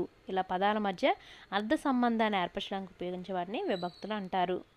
విభక్తులు చూసుకున్నట్లయితే ప్రత్యయాలు, విభక్తులు, ఇవి కూడా చాలా క్లియర్గా కోర్సు పెట్టాను, ఒకసారి చూడండి. అది కూడా డిస్క్రిప్షన్లో లింక్ ఇస్తాను. ఖచ్చితంగా కోర్స్ చూడండి. కోర్సు మీరు చూసుకున్నట్లయితే చాలా బాగా గుర్తుంటుందండి. లైఫ్ లాంగ్ గుర్తుంటుంది. మీరు ఒకవేళ టీచ్ చేసినప్పుడు మీ పిల్లలు కూడా చాలా బాగా చెప్పగలరు కోర్స్ గుర్తుపెట్టుకుంటే, కోర్స్తో ఒకసారి చూస్తే. నెక్స్ట్ హరికుమారుడై యొప్పుడనాతడు, హరిహరికి దక్షిణేత్రమో నాతాడు హరి, హరికి శిరమో తోడ వరలు నాథడు, హరిహరికి వామోక్షమో యొప్పునాథడు హరి. నానార్థాలు. హరి అంటే కోతి, సూర్యుడు, సింహము, చంద్రుడు. నిజాయితీగా బతికేవారిని దేవుడు ఎప్పుడు మోసం చేయడని రుజువైన పాఠ్యభాగం టోపీల వ్యాపారి. 7th lesson మమకారము. మమకార పాఠ్యభాగ్య రచయిత చిలుకూరి దేవపుత్ర. ఈయన యొక్క కవిపరిచయం చూసుకున్నట్లయితే అనంతపురం జిల్లా కాల్వపల్లిలో జన్మించారు. ఏకాకి నౌకు చప్పుడు, చివరి మనుషులు, బంది, వంకర టింకర, 6 గ్లాసులు మొదలైన కథా సంపుటాలు వెలువరించారు. అద్దంలో చందమామ, పంచమం ఆయన రాసిన నవలలు. 1996లో పంచమం నవలకు ఆట అమెరికా తెలుగు అసోసియేషన్ వారి నవలల పోటీల్లో తృతీయ బహుమతి, 2000 సంవత్సరంలో పొట్టి శ్రీరాములు తెలుగు విశ్వవిద్యాలయం వారి ధర్మనిధి పురస్కారం, 2001లో చాగంటి సోమయాజి స్ఫూర్తి సాహితీ సత్కారం, ఆంధ్రప్రదేశ్ గుర్రం జాషువా పురస్కారం లభించింది. ఈ పాఠం చిలుకూరి దేవపుత్ర రచించిన 6 గ్లాసులు అనే కథా సంపుటిలోనిది. ఇది కవి పరిచయము. నెక్స్ట్ చూసుకున్నట్లయితే ఎండాకాలంలో సెలవులకు సీత బళ్ళారిలోని వాళ్ళ పుట్టింటికి వెళ్ళింది. సీత భర్త రాజు రెవెన్యూ అధికారి. అంటే పాఠంలో కొన్ని ముఖ్యాంశాలు అన్నమాట. సీతకు 2 తమ్ముళ్ళు, 2 చెల్లెళ్ళు, రాధ, సుగుణ. సుగుణ రాధల పిల్లలు. పెదనాన్న చిన్నాన్న అని పిలవకుండా ఆంటీ అంకుల్ అని పిలవడం సీత భర్తను బాధించింది. సీత భర్త మడకశిరలోని తన స్నేహితుడు సత్యం వద్దకు వెళ్ళాడు. సత్యంకు 2 మగపిల్లలు. సత్యం భార్య బెంగళూరులో ఇంగ్లీష్ దొరసానుల పెంపకంలో చదువుకున్న మలయాళీ స్త్రీ. సత్యం పిల్లలు 2 ఇంట్లో తెలుగు భాష మాట్లాడడం చూసి రాజు ఆశ్చర్యపోయాడు. కృష్ణా జిల్లా శ్రీకాకుళంలో ఆంధ్ర విష్ణు దేవాలయం ఉంది. ఆముక్తమాల్యద గ్రంథ రచయిత శ్రీకృష్ణదేవరాయలు. ఈయన తెలుగు వల్లభుడు. ఈ గ్రంథంను శ్రీకాకుళ ఆంధ్ర మహావిష్ణువు ఆదేశం మేరకు రాశానని చెప్పాడు. నా భాష తెలుగు భాష, అది అన్ని భాషల కన్నా గొప్పది అని ఆంధ్ర మహావిష్ణువు తనకు స్వయంగా చెప్పారని శ్రీకృష్ణదేవరాయలు పేర్కొన్నారు. ఆలయ పరిరక్షణ అందరి బాధ్యత అనే కరపత్రంను ప్రచురించింది ఎవరు? అఖిలాంధ్ర ఆలయ పరిరక్షణ సంఘం, అమరావతి. క్రింది సూచనల ఆధారంగా కారంతో అంతమయ్యే పదాలు రాయండి. ఈ పాఠం పేరు మమకారం. ఎదుటివారికి మేలు చేయడం ఉపకారం, ఎదుటివారిని గేలి చేయడం వెటకారం, దట్టమైన చీకటి అంధకారం, గర్వం అహంభావం అహంకారం. నెక్స్ట్ క్రింది వాక్యాలను చదవండి, గీత గీసిన పదాలకు అర్థాలు రాయండి. సో ఇదంతా చదవకుండా ఓన్లీ గీత గీసిన పదాలకి అర్థాలు చూద్దామండి, ఎందుకంటే టైం సేవ్ అవుతుంది కదా. ఉబలాటం కోరిక, ఒద్దిక, ఒద్దిక అంటే అనుకూలత స్నేహం, వాత్సల్యం ప్రేమ, అధునాతన ఆధునికమైన. క్రింది వాక్యాల్లో సమానార్థక పదాలు ఉన్నాయి, గుర్తించి రాయండి. వచ్చి రాని మాటలతో ఆ బొడతడు చేసే అల్లరి అందరికీ ఆనందాన్ని ఇస్తుంది. ఆ పిల్లవాడు అందరి దృష్టిని ఆకర్షించాడు. బొడతడు పిల్లవాడు. అలాగే ఇట్లా చూడండి, తేటతల్లం స్పష్టం, శైలి పద్ధతి సమానార్థక పదాలు. నెక్స్ట్ వ్యతిరేక పదాలు చూసుకున్నట్లయితే పండితుడు పామరుడు, సరసం విరసం, అదృశ్యం దురదృశ్యం. ప్రకృతి వికృతులు కూడా చూద్దాము. ఆశ్చర్యం అచ్చెరువు, భయం భయం, స్త్రీ ఇంతి. నెక్స్ట్ సామాన్య సంక్లిష్ట వాక్యాలు. సామాన్య వాక్యం చూసుకున్నట్లయితే అసమాపక క్రియలు లేకుండా ఒక సమాపక క్రియతో ముగిసే వాక్యాన్ని సామాన్య వాక్యము అంటారు. అసమాపక క్రియలు అంటే, అసమాపక క్రియ అంటే వెళ్ళి లేదా వచ్చి, ఇది కంప్లీట్ అవ్వట్లేదు, ఇది అసమాపక క్రియ. అసమాపక క్రియలు లేకుండా ఇలా వెళ్ళి వచ్చి అని అసమాపక క్రియలు లేకుండా ఒక సమాపక క్రియ. ఒక సమాపక క్రియ అంటే వెళ్ళింది వచ్చాడు అంటే అక్కడ పని కంప్లీట్ అయిందనమాట, అదే సమాపక క్రియ అవుతుంది. ఒక సమాపక క్రియతో ముగిసే వాక్యాన్ని సామాన్య వాక్యం అంటారు. ఎగ్జాంపుల్ చూస్తే మీకు అర్థమవుతుంది. ఇక్కడ చూడండి, సురేష్ గుడికి వెళ్ళాడు. ఇక్కడ ఒక సమాపక క్రియ మాత్రమే ఉంది. ఇక్కడ వెళ్ళాడు పని అనేది జరిగింది, ఒక సమాపక క్రియ మాత్రమే ఉంది. మేరీ పుస్తకం తీసింది. చందు కలం పట్టుకున్నాడు. సో ఇక్కడ కంప్లీట్ అయింది క్రియ. సో ఇది ఒక సమాపక క్రియ మాత్రమే ఉంది. ఇలాంటి వాక్యాలని సామాన్య వాక్యాలు అంటారు. నెక్స్ట్ చూద్దాము సంశ్లిష్ట వాక్యము. ఒకటి కానీ అంతకంటే ఎక్కువ అసమాపక క్రియలు ఉండి చివరకు ఒక సమాపక క్రియతో ముగిసిన వాక్యాన్ని సంశ్లిష్ట వాక్యం అంటారు. చూడండి, ఒకటి లేదా అంతకంటే ఒక 2 కానీ 3 కానీ అసమాపక క్రియలు ఉంటాయి. అంటే అక్కడికి వెళ్ళి చూస్తుండగా ఆమె వచ్చింది. ఇది కంప్లీట్గా సంశ్లిష్ట వాక్యం అవుతుంది. అంటే 2 అసమాపక క్రియలు చూపించాను, చివరిగా వచ్చింది అన్నది ఒక సమాపక క్రియతో నేను ముగించాను అనమాట. ఇలా కంప్లీట్ వాక్యాన్ని సంశ్లిష్ట వాక్యం అంటారు. ఒకటి కానీ ఇప్పుడు ఎగ్జాంపుల్ చూద్దామండి. నేను చెప్పిన దానికన్నా ఎగ్జాంపుల్ చూద్దాము. పద్మ నిద్ర లేచింది, ఇది సామాన్య వాక్యం. పద్మ స్నానం చేసింది, సామాన్య వాక్యం. పద్మ బడికి వెళ్ళింది, సామాన్య వాక్యం.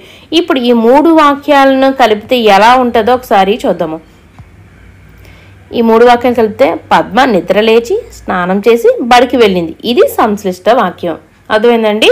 ఒకటి కానీ లేదా అంతకంటే ఎక్కువ అసమాపక క్రియలు ఉండి ఒకే ఒక సమాపక క్రియతో ముగిసినట్లయితే ఆ వాక్యాన్ని సంశ్లిష్ట వాక్యం అంటారు.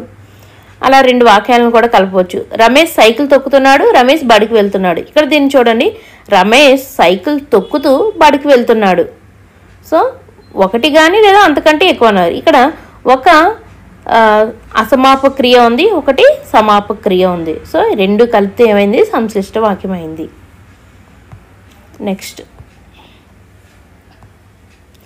సామాన్య వాక్యాలను సంశ్లిష్ట వాక్యాలుగా మార్చి రాయండి. గురువుగారు పాఠం చెప్తున్నారు, గురువుగారు నవ్వుతున్నారు. గురువుగారు పాఠం చెప్తూ నవ్వుతున్నారు. అమ్మ బుజ్జగించింది, అమ్మ అన్నం పెట్టింది. అమ్మ బుజ్జగించి అన్నం పెట్టింది. ఎలుక అక్కడికి వచ్చింది, ఎలుక గుడ్లగూబను చూసింది. ఎలుక అక్కడికి వచ్చి గుడ్లగూబను చూసింది. ఇవి సంశ్లిష్ట వాక్యాలు. నెక్స్ట్ చమత్కార పద్యం చూద్దాము. వడలి నిండా కన్నులుండు నిద్రుండు కాడు, కంఠమందు నలుపు కాడు శివుడు, ఫనుల బట్టి చంపు పక్షీంద్రుడు కాదు, దీని భావమేమి తెలుసుకొనుడు. ఆన్సరు నెమలి. వడలి అంటే శరీరము, ఫని అంటే పాము, పక్షీంద్రుడ గరుత్మంతుడు. అమ్మ ఉత్తరం అనే పాఠంలో ఉత్తరం రాసిన పాత్ర పేరు కాంతమ్మ. మాత గురుతర భూమిహే, తల్లి భూమి కంటే గొప్పది. ఇక్కడతో 7th లెసన్ కంప్లీట్ అయిందండి. నెక్స్ట్ 8th లెసన్లోకి అయితే వెళ్తున్నాము. 8th lesson మేల్కొలుపు. మేల్కొలుపు పాఠం ఉద్దేశం మన భారతదేశం భిన్నత్వంలో ఏకత్వానికి ప్రతీక. స్వాతంత్ర్యానికి ముందు నిమ్న జాతుల పరిస్థితిని, ఆనాటి వారి ఆకాంక్షను తెలియజేయడం. మేల్కొలుపు పాఠ్యభాగ రచయిత కుసుమ ధర్మన్న. ఈయన యొక్క కవి పరిచయం చూసుకున్నట్లయితే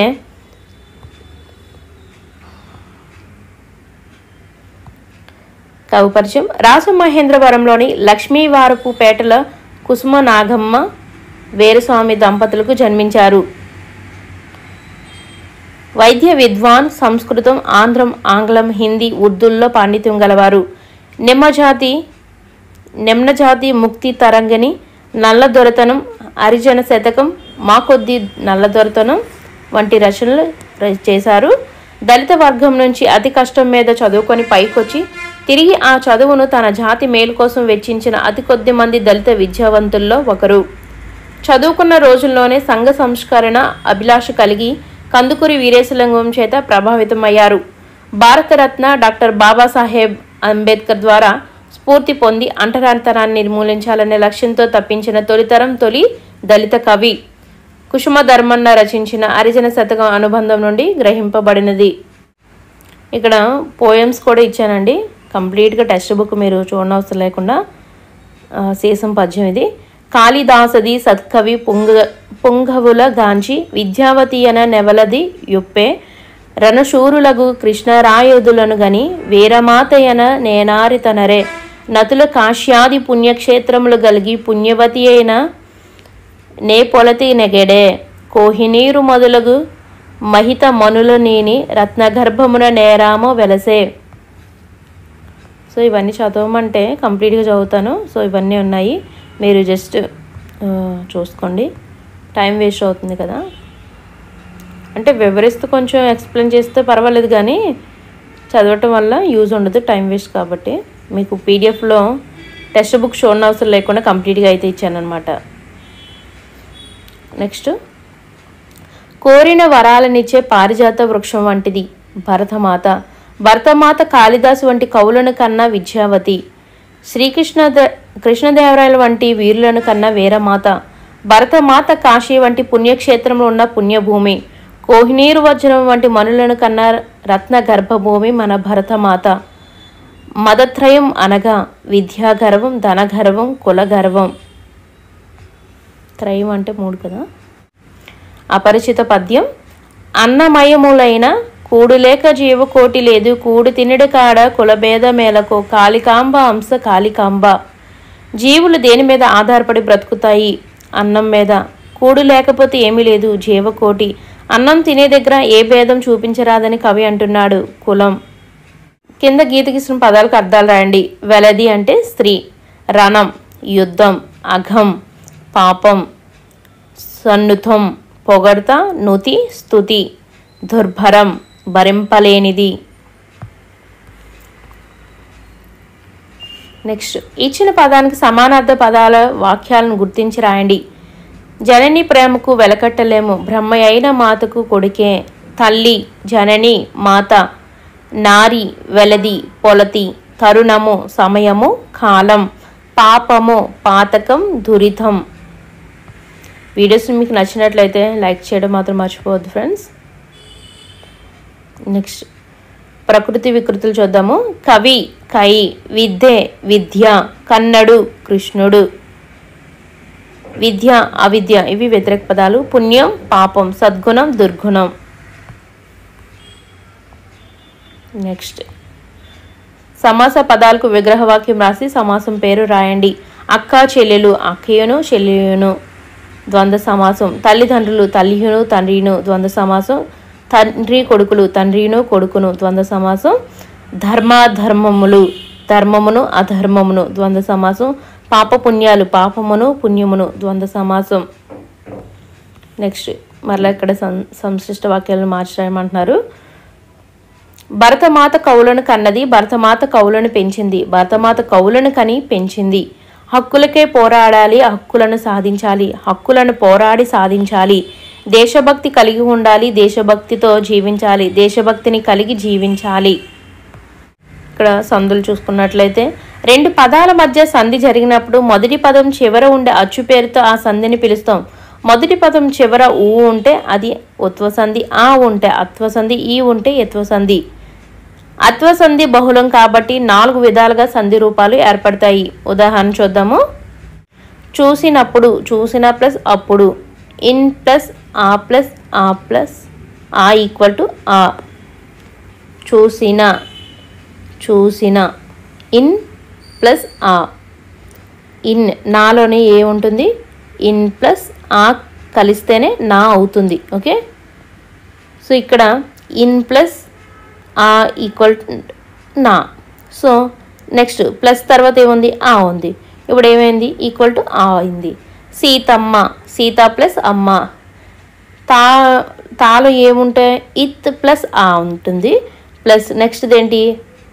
ఆ ఉంది, ఈక్వల్ టు తా. అలాగే చాలినంత, చాలిన ప్లస్ అంత. సో ఇక్కడ యాజ్ ఇట్ ఈస్గా సేమ్. సీత అన్నది, సీత ప్లస్ అన్నది, సీత అన్నది నిషేధ రూపం. మేనత్త, మేన ప్లస్ అత్త, మేనత్త సంధి జరిగిన రూపం. మేనయత్త ఎడాగం రూపం. యా వచ్చిందంటే ఇక్కడ ఎడాగం రూపం. అంటే ఎలా రాస్తాం మేనత్తని ఇలా కూడా రాస్తాం అనమాట. ఇది వికల్పం. ఒకానొక, ఒక ప్లస్ ఒక అన్య విధంగా వచ్చిన రూపం. ఇవి సందులు చెప్పినప్పుడు క్లియర్గా చెప్తాను. నెక్స్ట్ క్రింది అభ్యాసాలను పరిశీలించి రాయండి. తగినంత, తగిన ప్లస్ అంత. చూసినప్పుడు, చూసిన ప్లస్ అప్పుడు. ఇచ్చినంత, ఇచ్చిన ప్లస్ అంత. చిన్నప్పుడు, చిన్న ప్లస్ అప్పుడు. ఎక్కడ మనసు నిర్భయంగా ఉంటుందో అనే కవితను రచించిన కవి రవీంద్రనాథ్ ఠాగూర్. అనువాదం చేసింది గుడిపాటి వెంకటచలం. కవి పరిచయం చూసుకున్నట్లయితే రవీంద్రనాథ్ ఠాగూర్ యొక్క కవి పరిచయం: విశ్వకవి, చిత్రకారుడు, సంగీతకర్త, విద్యావేత్త, బెంగాలీ, ఇంగ్లీష్లో అన్ని సాహిత్య ప్రక్రియలోనే విస్తృతంగా రచనలు చేశారు. 1913లో ఆయన రచించిన గీతాంజలికి నోబెల్ సాహిత్య బహుమానం పొందారు.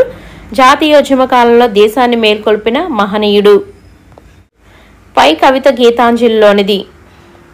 కవి పరిచయం చూసుకున్నట్లయితే గుడిపాటి వెంకటచలం యొక్క కవి పరిచయం.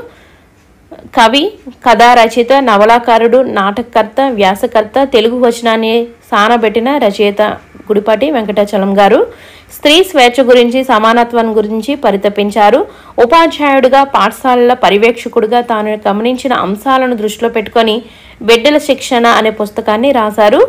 విద్యను, పెంపకాన్ని మేళవించవలసిన అవసరాన్ని గుర్తించిన అరుదైన పిల్లల ప్రేమికుడు ఎవరు? గుడిపాటి వెంకటాచలం గారు. ఇంతటితో 8th లెసన్ కంప్లీట్ అయిపోయింది. నెక్స్ట్ 9th లెసన్ ధర్మ నిర్ణయం. ధర్మ నిర్ణయం పాఠం ఉద్దేశం: ధర్మం కోసం కన్న కొడుక్కే మరణశిక్ష విధించిన మేటిరాజు మాధవ వర్మ ఆయన ధర్మ నిరతని తెలియజేయడమే ఈ పాఠం యొక్క ఉద్దేశం. నెక్స్ట్ విశ్వనాథ సత్యనారాయణ ఆంధ్ర ప్రశస్తి, శ్రీ కనకదుర్గ ఆలయ స్థల మహత్యం ఈ పాఠానికి ఆధారం. ధర్మ నిర్ణయం పాఠంలో రాకుమారుడు ఎన్ని నాణాలకు మేలుజాతి గుర్రాలను కొన్నాడు? 10,000 సువర్ణ నాణేలు. ఈ మేలుజాతి గుర్రాలు ఏ దేశానికి చెందినవి? అరేబియా దేశానికి. ధర్మో రక్షితి రక్షిత అనేది ఒక సూక్తి. విజయవాడ నగరమంతా బంగారు కాసుల వాన కురిసింది. దుర్గాదేవి అనుగ్రహంతో రాకుమారుడు యువకుడు సజీవులయ్యారు. సో ఇది లెసన్ సంబంధించిన కొన్ని ముఖ్యాంశాలు. నెక్స్ట్ యాగంటి క్షేత్రంలో గల ఆలయం వెలుపల గల కొలను అగస్త్య పుష్కరిణి. కాలజ్ఞానం ఎవరు రాశారు? వీరబ్రహ్మం గారు. యాగంటి కర్నూలు జిల్లాలో నల్లమల కొండల్లో కలదు. యాగంటిలో 3 సహజ సిద్ధంగా ఏర్పడిన గుహలున్నాయి. యాగంటిలో ఉన్న ఆలయం ఉమామహేశ్వర ఆలయం. కింద గీసిన పదాలకు అర్థాలు రాయండి, అవి కూడా చూద్దాము. శ్రీకృష్ణుని చేతిలో కంసుడు అసువులు వదిలాడు. అసువులు అంటే ప్రాణాలు.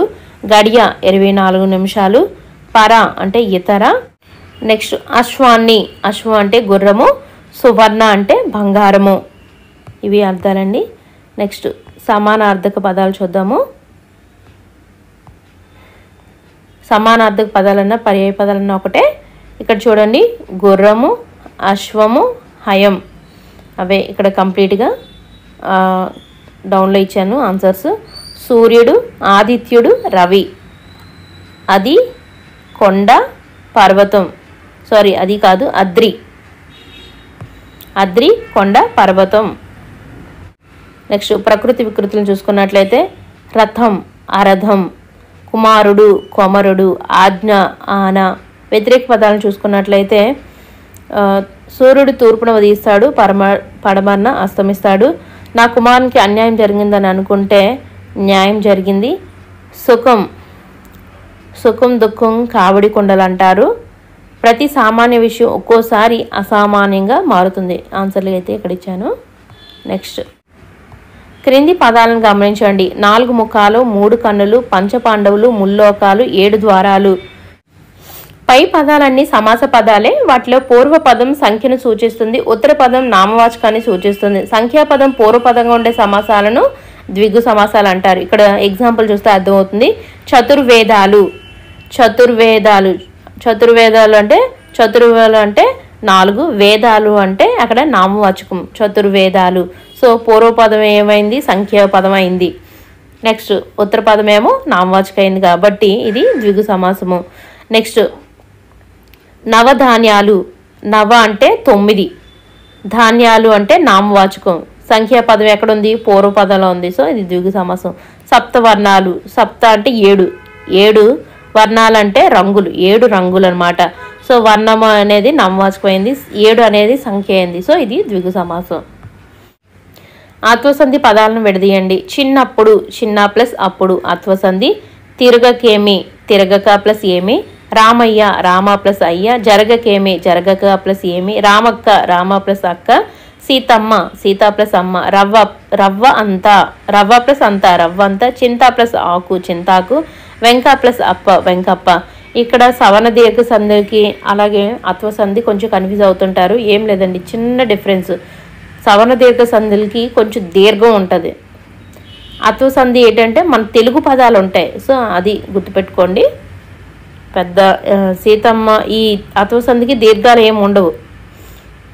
సవర్ణ దీర్ఘ సంధికి దీర్ఘాలు ఉంటాయి. ఇక్కడ అత్వసంధికి ఇంకోటి ఏంటంటే తెలుగు పదాలు ఉంటాయి అన్నమాట, సంస్కృత పదాలు కాకుండా.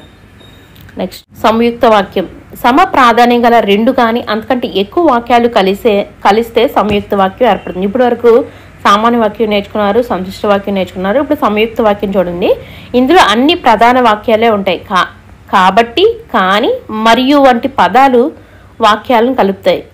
ఈ 3 ఉన్నట్లయితే అవి ఇక్కడ సంయుక్త వాక్యం ఏర్పడాలంటే ఈ సామాన్య వాక్యంలోని ఇవి మధ్యలోని యాడ్ అవుతాయి అన్నమాట. ఇవి వాక్యాలను కలుపుతాయి. ఎగ్జాంపుల్స్ చూస్తే మీకు అర్థమవుతుందండి. మధు బడికి వెళ్ళాడు, రహీం బడికి వెళ్ళాడు, జాన్ బడికి వెళ్ళాడు. ఇక్కడ 3 కూడా ప్రధాన వాక్యాలే ఉన్నాయి. సో మధు, రహీం, జాన్ బడికి వెళ్ళారు. మధు, రహీం, జాన్ బడికి వెళ్ళారు. సో ఒక వాక్యంగా రాసానమాట. సంయుక్త వాక్యం, సంశిష్ట వాక్యం కన్ఫ్యూజ్ అవ్వకండి, చాలా ఈజీగా గుర్తుపట్టవచ్చు. చూడండి, సీత అక్క, గీత చెల్లెలు. సీత, గీత అక్క చెల్లెళ్ళు. శారద సంగీతం నేర్చుకుంది, శారద నాట్యం నేర్చుకుంది. శారద సంగీతం, నాట్యం 2 నేర్చుకుంది అనమాట. ఇక్కడ ఇటువంటి సమయంలో అవి యాడ్ చేస్తాము. నగీష్ స్టేషన్కి వెళ్ళింది, రైలు వెళ్ళిపోయింది. స్టేషన్కి వెళ్ళింది కానీ రైలు వెళ్ళిపోయింది అంటే యూజ్ లేదనమాట. సో అలాంటప్పుడు మనం కానీ అనేది యూజ్ చేస్తాం. మరలా చూడండి, మాధవి పరిగెత్తింది, బస్సు అందలేదు. మాధవి పరిగెత్తింది కానీ బస్సు అందలేదు. వర్షాలు వచ్చాయి, చెరువులు నిండలేదు. వర్షాలు వచ్చాయి కానీ చెరువులు నిండలేదు. సో ఇది సంయుక్త వాక్యం అవుతుంది. కన్ఫ్యూజ్ అయితే అవ్వద్దు. కాబట్టి, మరియు, కానీ అనేవి సంయుక్త వాక్యాలని కలుపుతాయి అన్నమాట. సో అవి 3 చాలా కీలక పదాలు, గుర్తుపెట్టుకోండి. దీంతో 9th లెసన్ అయితే కంప్లీట్ అయింది. నెక్స్ట్ ఈ వీడియోకి ఒక లైక్ అయితే ఇచ్చేయండి ఫ్రెండ్స్. 10th లెసన్ త్రిజట స్వప్నం. త్రిజట స్వప్నం పాఠం ఉద్దేశం అశోకవనంలో కష్టాల్లో ఉన్న సీతకు త్రిజట చెప్పే ఓదార్పు మాటలే ఈ పాఠ్యభాగ నేపథ్యం. త్రిజట స్వప్నం పాఠ్యభాగ రచయిత ఆత్కూరి మొల్లా. కవి పరిచయం చూసుకున్నట్లయితే ఆత్కూరి మొల్లా 16వ శతాబ్దం కడప జిల్లాలోని గోపవరంలో జన్మించారు. రామభక్త కవయిత్రి. మొల్ల రామాయణం రాశారు. ఈ రామాయణంలో 871 గద్య పద్యాలు ఉన్నాయి. స్త్రీ విద్యకు దూరంగా ఉన్న రోజుల్లో మొల్ల రామాయణాన్ని చక్కని పదాలతో సరళంగా రమణీయంగా రాశారు. తెలుగు సాహితీ వనంలో పద్యాలనే మల్లెల పరిమళాలను వెదజల్లి చిరకీర్తిని మూటగట్టుకున్న కవయిత్రి. ఈ పాఠం మొల్ల రాసిన రామాయణంలోని సుందరకాండలోనిది. నెక్స్ట్, తన వారు లేని చోటను జనవించుక లేని చోట జగడము చోటన్, అనుమానమైన చోటను మనుజొడ అచట నిలవదగదు మహిళ సుమతి. జగడం అంటే తగాద లేదా యుద్ధం. ఈ పద్యం ఏ శతకంలోనిది? సుమతి శతకంలోనిది. నెక్స్ట్, క్రింది గీత గీసిన పదాలకు అర్థాలు రాయండి. ఇంతి అంటే స్త్రీ. అలా మిగిలినవి అన్నీ కూడా మీనింగ్స్ చూద్దాము. కొటీరం, కిరీటం, ఉర్వి, భూమి, రాఘవుడు, శ్రీరాముడు, లెస్స, క్షేమం. క్రింది వాక్యాలను చదవండి. ప్రతి వాక్యంలోని ఒక పదానికి అదే అర్థం వచ్చే మరొక పదం ఉంది. మరొక పదం అంటే అదే అర్థం అంటే పర్యాయ పదాలే. చూడండి, భూమి, ధరణి. అలా మిగతా వాక్యాల్లో ఏమున్నాయో చూడాలి. డైరెక్ట్గా ఇక్కడ ఆన్సర్లు ఇచ్చేసానండి. ఇక్కడ చూడండి, సంతోషించాడు. నెక్స్ట్, ఎలమితో పొంగిపోయింది. సంతోషము, ఎలమి సేమ్ అర్థాలు అనమాట. నెక్స్ట్, మాట, ఉక్తి, కాంతి, వెలుగు, కరుణ, దయ. ఇవి సమానార్థక పదాలు లేదా పర్యాయక పదాలు. ప్రకృతి వికృతి చూసుకున్నట్లయితే భాష, భాష, అమ్మ, అంబ, అంబ, నిద్ర, నిదుర. కింది పదాలను విడదీయండి. శుద్ధ ఆత్ముడు, శుద్ధ ప్లస్ ఆత్ముడు. దీర్ఘం అనేది ఇక్కడ పోయింది కాబట్టి ఆత్ముడు వస్తుంది. రామాలయం, రామ ప్లస్ ఆలయం. రవీంద్రుడు, రవి ప్లస్ ఇంద్రుడు. కవీంద్రుడు, కవి ప్లస్ ఇంద్రుడు. భానుదయం, భాను ప్లస్ ఉదయం. గురుపదేశం, గురు ప్లస్ ఉపదేశం. పితృరుణం, పితృ ప్లస్ రుణం. మాతృణం, మాతృ ప్లస్ రుణం. పై మాటలో కింది మార్పు జరిగింది. ఆ ప్లస్ ఆ ప్లస్ ఆ ఈక్వల్ టు ఆ. ఈ ప్లస్ ఈ. ఊ ప్లస్ ఊ ఈక్వల్ టు ఊ. సేమ్ రు ప్లస్ రు, రు. ఆ ఈ ఊరులకు, ఆ ఈ ఊరు అనే వర్ణాలకు అవే వర్ణాలు సవర్ణాలు కలిసినప్పుడు తప్పనిసరిగా దీర్ఘం రావడాన్ని సవర్ణ దీర్ఘ సంధి అంటారు. ముందు ఆల్రెడీ చెప్పుకున్నాము. సవర్ణ దీర్ఘ సంధి అంటే ఏంటని క్లియర్గా. ఆ వర్ణానికి ఆ ఆలు సవర్ణాలు, ఈ వర్ణానికి ఈ ఈ ఈలు సవర్ణాలు, ఊ వర్ణానికి ఊ ఊలు సవర్ణాలు, రు వర్ణానికి రు రూలు సవర్ణాలు. పైన సంధి జరిగిన పదాలు సంస్కృత పదాలు లేదా సంస్కృత పదాల మధ్య జరిగే సంధులను సంస్కృత సంధులు అంటారు. సవర్ణ దీర్ఘ సంధి, గుణ సంధి మనం ఆల్రెడీ చెప్పుకున్నామండి. డిస్క్రిప్షన్లో లింక్ ఇస్తాను చూడండి, క్లియర్గా అర్థమవుతుంది అనమాట. క్రింది పదాలను విడదీయండి. విద్యార్థి, విద్య ప్లస్ అర్థి, విద్యార్థి. ఇక్కడ జస్ట్ దా మాత్రమే వస్తుంది, విద్య ప్లస్ అర్థి. నెక్స్ట్ కవీశ్వరుడు, కవి ప్లస్ ఈశ్వరుడు. సో ఈమె యాజ్ ఇట్ ఈస్గా ఇక్కడ చూడండి, కోటి ఈ ప్లస్ ఈ. సో రెండు కలిపితే ఏమవుతుంది, సెకండ్ ఈ వస్తుంది. సో అక్కడ ఏవైతే మనం విడదీసేటప్పుడు ఇక్కడ అచ్చులు ఏవైతే ఉన్నాయో అవి ఇక్కడ క్లియర్గా ఇచ్చారనమాట. వధూపేతుడు, వధూపేతుడు, వధూ ప్లస్ ఉపేతుడు. సో ఇక్కడ రెండో ఊ ఉంది, ఇక్కడ మొదటి అచ్చు ఊ ఉందన్నమాట. సో రెండు కలిపితే ఏమవుతుంది, ఊ అనే అచ్చు అనేది అక్కడ మనకి క్లియర్గా పలుకుతున్నాం అనమాట. చూడండి, వధూపేతుడు. సో ఈ ఊ అనేది మనం పలుకుతున్నాం అనమాట. దేవాలయం, ఇక్కడ కూడా చూడండి, దేవాలయం అంటే సెకండ్ ఆ పలుకుతున్నాము. సో అదే అనమాట, దేవా ప్లస్ ఆలయం. ఇక్కడ ప్లస్ ఇక్కడ ఆ వచ్చింది. ఈ రెండిట్లో మనకి ఈ రెండు యాడ్ అయిన తర్వాత అసలు మనం పలికేటప్పుడే తెలిసిపోతుంది అనమాట, ఆ అనేది వస్తుందన్నమాట. దీర్ఘాయు సెకండ్ ఆ అనేది వస్తుందన్నమాట, దేవాలయం. క్రింది వాక్యాలను సంయుక్త వాక్యాలుగా మార్చండి. సీతకు ఆనందం కలిగింది, రామునికి ఆనందం కలిగింది. సంయుక్త వాక్యం చూసుకున్నట్లయితే సీతారాములకు ఆనందం కలిగింది. త్రిజట బాధపడింది, ద్విజట బాధపడింది. సంయుక్త వాక్యం త్రిజట ద్విజటలు బాధపడ్డారు. సంయుక్త వాక్యాల గురించి కూడా ముందు చెప్పుకున్నాము, మీరు స్కిప్ చేసుకొని చూస్తే మీకు తెలుస్తుంది. సంయుక్త వాక్యాలు, సంశిష్ట వాక్యాలు క్లియర్గా ఎక్స్ప్లెయిన్ చేశాను. మీరు కఠినంగా మాట్లాడకండి, మీరు కోపంగా మాట్లాడకండి. సంయుక్త వాక్యం చూసుకున్నట్లయితే మీరు కఠినంగా కోపంగాను మాట్లాడకండి. మరికొన్ని చూసుకున్నట్లయితే హనుమంతుడు గొప్పవాడు, హనుమంతుడు మంచి భక్తుడు. సంయుక్త వాక్యం ఎలా రాస్తామో, హనుమంతుడు గొప్పవాడు, మంచి భక్తుడు. అపర్ణ సంగీతం నేర్చుకుంది, అపర్ణ నృత్యం నేర్చుకుంది. అపర్ణ సంగీతము మరియు నృత్యం నేర్చుకుంది. సో అలా అనమాట. నెక్స్ట్ ప్రశ్నార్థక వాక్యాలు. వాక్యంలో ప్రశ్నను సూచించే అర్థం ఉంటే దాన్ని ప్రశ్నార్థక వాక్యం అంటారు. ఇది మనకు తెలిసిందే. త్రిజట ఏం మాట్లాడుతుంది, క్వశ్చన్ మార్క్. సీత ఎందుకు బాధపడింది, ఇది క్వశ్చన్ మార్క్. ఆశ్చర్యార్థకం, ఆశ్చర్యం కలిగించే అనమాట. వాక్యంలో ఏదైనా ఆశ్చర్యం కలిగించే అర్థం వచ్చినట్లయితే దాన్ని ఆశ్చర్యార్థకం వాక్యం అంటాము. ఆహా ఎంత బాగుందో, ఇది కూడా ఆశ్చర్యం అనమాట. ఔరా సీతారాముల రథం ఎంత ముచ్చటగా ఉందో.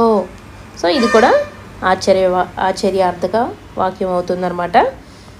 నెక్స్ట్ ఇంతటితో 10th లెసన్ అయితే కంప్లీట్ అయిపోయింది. నెక్స్ట్ 11th లెసన్ చూసుకున్నట్లయితే 11th లెసన్ డూడు బసవన్న. డూడు బసవన్న పాఠం ఉద్దేశం గంగిరెద్దుల వారి జీవన విధానాన్ని తెలియజేస్తూ జానపద కళల పట్ల విద్యార్థులకు అవగాహన కలిగించడం. డూడు బసవన్న పాఠ్యభాగ రచయిత రావూరి భరద్వాజ. ఈయన యొక్క కవిపరిని చూసుకున్నట్లయితే గుంటూరు జిల్లా తాడికొండలో జన్మించారు. విమల ఈయన రాసిన తొలి కథ. అపరిచితులు, కథాసాగరం వంటి 37 కథా సంపుటాలు, ఉడతమ్మ ఉపదేశం, కీలుగుర్రం వంటి 43 పిల్లల కథలు, కరిమ్రింగన వెలగపండు, జలప్రలయం వంటి 17 నవలలు రాశారు. వీరి పాకుడురాళ్ళు నవలకు జ్ఞానపీఠ పురస్కారం లభించింది. కళా ప్రపూర్ణ కేంద్ర సాహిత్య అకాడమీ పురస్కారం, సోవియట్ భూమి నెహ్రూ పురస్కారం, రాజాలక్ష్మి ఫౌండేషన్ అవార్డు, గోపీచంద్ జాతీయ సాహిత్య పురస్కారం, కళారత్న లేదా ఆంధ్రప్రదేశ్ ప్రభుత్వం లోక్ నాయక్ ఫౌండేషన్ పురస్కారం వంటివి పొందారు. ప్రస్తుత పాఠ్యభాగం జీవన సమరం అనే యథార్థ జీవుల యథార్థ గాథల పుస్తకం నుండి తీసుకోబడింది. వీటి కోర్స్ అయితే చాలా క్లియర్గా చెప్పాను. ఒకసారి డిస్క్రిప్షన్లో లింక్ ఇస్తాను చూడండి. 6th క్లాస్ మొత్తం తెలుగు అవపరిచయ కోర్స్ పెట్టాను. నెక్స్ట్ పరమేశ్వరుడు తన నంది చేత గంగరెద్దు ఆట ఆడించాడు. గంగరెద్దు ఆట మొదట్లో వినోద క్రీడగా మొదలై తర్వాత వృత్తిగా మారింది. బసవయ్య తన 6 అన్నదమ్ములతో పెద్దవాడు. బసవయ్య తన 6 అన్నదమ్ముల్లో పెద్దవాడు ఎవరు? బసవయ్య అంట. బసవయ్య నాన్న వెంట వెళ్ళి గంగిరెద్దు ఆటలో రాండోలు వాయించేవాడు. బసవయ్యకు 5 పిల్లలు. పెద్దవాడు తన రెండో తమ్ముడు దగ్గర ఉంటున్నాడు. ఒక్కో గిత్త 3-4 మాసాల కల్లా విద్యలన్నీ నేర్చుకుంటే మరొక దానికి నేర్పడానికి 7-8 మాసాలు కూడా పడుతుందన్నాడు బసవయ్య. ఇవి పాఠంలో కొన్ని ఇంపార్టెంట్ పాయింట్స్. ఇంకొక పేజీ నెంబర్లో ఉన్న పాయింట్స్ కూడా చూద్దాము. సహజ వినోదం కోసం ఏర్పడినవే జానపద కళారూపాలు. జానపద కళారూపాలు కొండ ప్రాంతాల్లో పుట్టి క్రమంగా ద్రావిడ దేశం అంతటా వ్యాపించాయి. కురవంజి అనే జానపద కళారూపం ప్రారంభించింది కురవలు. కురవలు పుణ్యక్షేత్రం దగ్గర వాటి స్థల పురాణాలను, పవిత్ర గాథల్ని ఆసువుగా చెప్పి యాత్రికులను మంత్రముగ్ధులను చేసేవారు. కురవంజి కాలక్రమంలో ఏకపాత్రగా మారి ఎరుక చెప్పే సోదిగా నేడు మిగిలింది. గీత గీసిన పదాలకు అర్థాలు చూసుకున్నట్లయితే మకాం నివాసం, ఆప్యాయంగా వాత్సల్యం, అనుగుణం, తగిన విధం, కనుమరుగు, కనిపించకుండా పోతున్నాయి. కనుమరుగు అవుతుందంటే కనిపించకుండా. పర్యాయ పదాలు నదుల్లో నీరు తీయగా, సముద్రంలో జలం ఉప్పగా ఉంటుంది. ఉదకం నీరు, జలం. నాన్న తండ్రి, జనకుడు. వృషభం ఇక్కడ చూడండి, వృషభం ఎద్దు, గోవు, దేనువు, పాదపం. పై వాటిలో బసవయ్య అనే పదానికి సమానార్థక పదాలు గుర్తించి రాయండి. బసవయ్య, వృషభం, ఎద్దు. నెక్స్ట్ సంతోషం, ఆనందం, సంతసం. ఇవి పర్యాయ పదాలు. పదబంధాలకు విశేషార్థాలు చదవండి. రూపుమాపు, నాశనం చెయ్యు. మనం వరకట్ను దురాచారాన్ని రూపుమాపాలి. పట్టుకొని వేలాడు, వదిలిపెట్టకుండా ఉండు. కాలు దువ్వు, తగువుకు సిద్ధపడడం. తిలోదకాలు ఇవ్వడం, సంబంధం లేదా అనుబంధం తెంచుకోవడం. క్రింది పదాలను విడదీసినప్పుడు వచ్చిన మార్పును గమనించండి. మహేష, ఇక్కడ చూడండి, మహేష పలికినప్పుడే మనకి అర్థమైపోతుంది పదంలో ఏ సంధి ఉంది, ఆ పదం ఏ సంధికి సంబంధించిందో మనకు అర్థమవుతుంది. కరెక్ట్గా చదవాలి. కాకపోతే మహేష అంటే ఏ పలుకుతున్నాం, చూడండి. మహోదది, మహో అంటే ఏం వస్తుంది, ఓ వస్తుంది. నెక్స్ట్ రాజర్షి, అర్ అనేది వస్తుంది. సో రాజర్షి. ఇక్కడ చూడండి, ఏ ఓ అర్ అనేవి వస్తున్నాయి. చూడండి, ఇప్పుడు మీకు విడదీస్తే అర్థమవుతుంది. మహా ప్లస్ ఈష. పూర్వపదంలో ఆ వస్తుంది, పరపదంలో ఈ వస్తుంది. ఈ రెండు కలిపితే ఏమవుతుంది, ఏ అనేది వస్తుంది. ఇక్కడ అదే సేమ్ యాజ్ ఇట్ ఈజ్గా పై పదాలను పరిశీలించినప్పుడు పూర్వపదం చివర ఆ కానీ లేదా ఆ అనే అచ్చులు ఉంటున్నాయి. ఇక్కడ చూడండి, ఆ కానీ ఇక్కడ ఆ వచ్చింది, ఇక్కడ సెకండ్ ఆ వచ్చింది. మూడిట్లో ఈ రెండిట్లో సెకండ్ ఆ వచ్చింది, థర్డ్ దాంట్లో మొదటి ఆ వచ్చింది. ఆ అనే అచ్చులు ఉన్నాయి ఇక్కడ పూర్వపదంలో. ఈ పూర్వపదంలో ఆ అనే అచ్చులు ఉన్నాయి. అయితే పరపదంలో ఏమున్నాయి, మొదటి అచ్చులుగా ఏమొచ్చాయి, ఇవన్నమాట. ఇవి పరపదంలో ఈ ఊ రూలు వచ్చాయి. ఈ ఊ రూలు అనేవి ఉన్నాయి. వాటి స్థానంలో క్రమంగా ఇప్పుడు ఆ ప్లస్ ఈ ఈక్వల్ టు ఏవొచ్చింది, ఏ వచ్చింది. సో ఏ ఓ అర్ అనేవి వాటి స్థానంలో వచ్చాయి, ఏకాదేశంగా వచ్చాయి. కింది పదాలను విడదీసి చూసినట్లయితే రాజేంద్ర, సో ఏ వచ్చింది. నెక్స్ట్ తిలోదకాలు, సో ఓ. అలాగే మహర్షి, అర్షి, సో అర్. ఆ లేదా ఆ ప్లస్ ఈ ఊ రూలకు ఏ ఓ అర్లు అనేవి ఏకాదేశం అవుతాయి. చూడండి, ఏ ఓ అర్లను గుణములు అంటారు. ఇది చాలా ఇంపార్టెంట్, ఎట్లా అడుగుతున్నారు ఎక్కువగా. ఇలా అకారానికి ఆ లేదా ఆ, ఈ ఊరులు పరమైతే క్రమంగా ఏమొస్తాయి, ఏ ఓ అర్లు అనేవి వస్తాయి. దీనినే గుణసంధి అంటారు. నెక్స్ట్ కొన్ని ఎగ్జాంపుల్స్ ఇక్కడ ఇచ్చారు. పదాలను విడదీసి సంధి పేరు రాయమన్నారు. పరోపకారం, ఓ వచ్చిందంటే ఏంటి, గుణసంధి. రమేష, ఏ గుణసంధి. సో మీకు ఇక్కడ నేను ఒక పదమే చెప్తున్నాను, ఆ పదంలోనే సంధి ఎలాగ అనేది క్లియర్గా చెప్తున్నాను, ఇంకా విడదీయడం అది లేదు. జాతియో, ఓ, సో గుణసంధి. దేవర్షి, అర్షి, సో గుణసంధి. నెక్స్ట్ అలాగే మరికొన్ని క్రింది పదాలను విడదీసి సంధి పేరు రాయమన్నారు. సత్యాగ్రహం. సో సత్య ప్లస్ ఆగ్రహం సవర్ణ దీర్ఘ సంధి. గిరీషుడు. గిరి ప్లస్ ఈషుడు. సో ఇక్కడ మీకు క్లియర్గా విడదీయాలి. అప్పుడే మనకు సవర్ణ దీర్ఘ సంధి అవుతుందా, అత్వ సంధి అవుతుందా, ఎడాగం సంధి అవుతుందా, యనాదేశ సంధి అవుతుందా తెలుస్తుంది అనమాట. నెక్స్ట్ గురూపదేశం. గురు ప్లస్ ఉపదేశం సవర్ణ దీర్ఘ సంధి. పితృరుణం. పితృ ప్లస్ రుణం సవర్ణ దీర్ఘ సంధి. కొన్ని పదాల్లోనే సంధి పేరు చెప్పవచ్చు. కొన్ని పదాలు ఏంటంటే మనం దాన్ని డివైడ్ చేయాలి.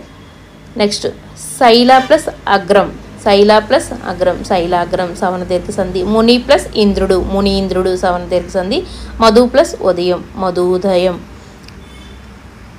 మధోదయం అంటే మరలా గుణసంధిలోకి వెళ్ళిపోతుంది. అదే కొంచెం కన్ఫ్యూజ్ అవ్వకుండా చూసుకోండి. అందచందాలు. అందమును చందమును. కాలు చేతులు. కాళ్ళును చేతులను. అన్నదమ్ములు. అన్నయ్యను తమ్ముడును. విగ్రహవాక్యాలను ద్విగ సమాస పదాలుగా మార్చిరాయండి అంటున్నారు. రెండైన చేతులు. రెండు చేతులు. మూడైన మాసాలు. మూడు మాసాలు. ఐదుగురైన పిల్లలు. ఐదుగురు పిల్లలు. ఇవి దిగు సమాస పదాలకి ఉదాహరణలు. క్రింది వాక్యాలను పరిశీలించండి. మీరు లోపలికి రావచ్చు. నువ్వు ఇంటికి వెళ్ళవచ్చు. మీరు సెలవు తీసుకోవచ్చు. ఇలా ఒక పనిని చేయడానికి అనుమతి ఇచ్చే అర్థాన్ని సూచించే వాక్యాన్ని అనుమత్యార్థక వాక్యం అంటారు. ఉదాహరణకు మీరు పరీక్ష రాయవచ్చు అంటే మీకు పర్మిషన్ ఇచ్చినమాట, అనుమతి. అలాగే కొన్ని వాక్యాలు చూసుకున్నట్లయితే నీకు శుభం కలుగును గాక. నిండు నూరేళ్లు వర్ధిల్లు. నీకు మంచి బుద్ధి కలుగుగాక. ఈ విధంగా ఆశీస్సులను తెలియజేసే వాక్యాలను ఏమంటారు? ఆశీర్వార్థక వాక్యాలు. యాంటోనీ నీకు దైవానుగ్రహం కలుగును గాక. ఇలాంటి వాక్యాలను సేకరించి రాయండి. నీవు కలకాలం చల్లగా ఉండుగాక. ఆశీర్వార్థక వాక్యం. నీవు ప్రథమ శ్రేణిలో ఉత్తీర్ణుడు అవుగాక. నీవు ఉన్నత స్థితికి వచ్చుగాక. ఇవన్నీ కూడా ఆశీర్వార్థక వాక్యాలు అవుతాయి.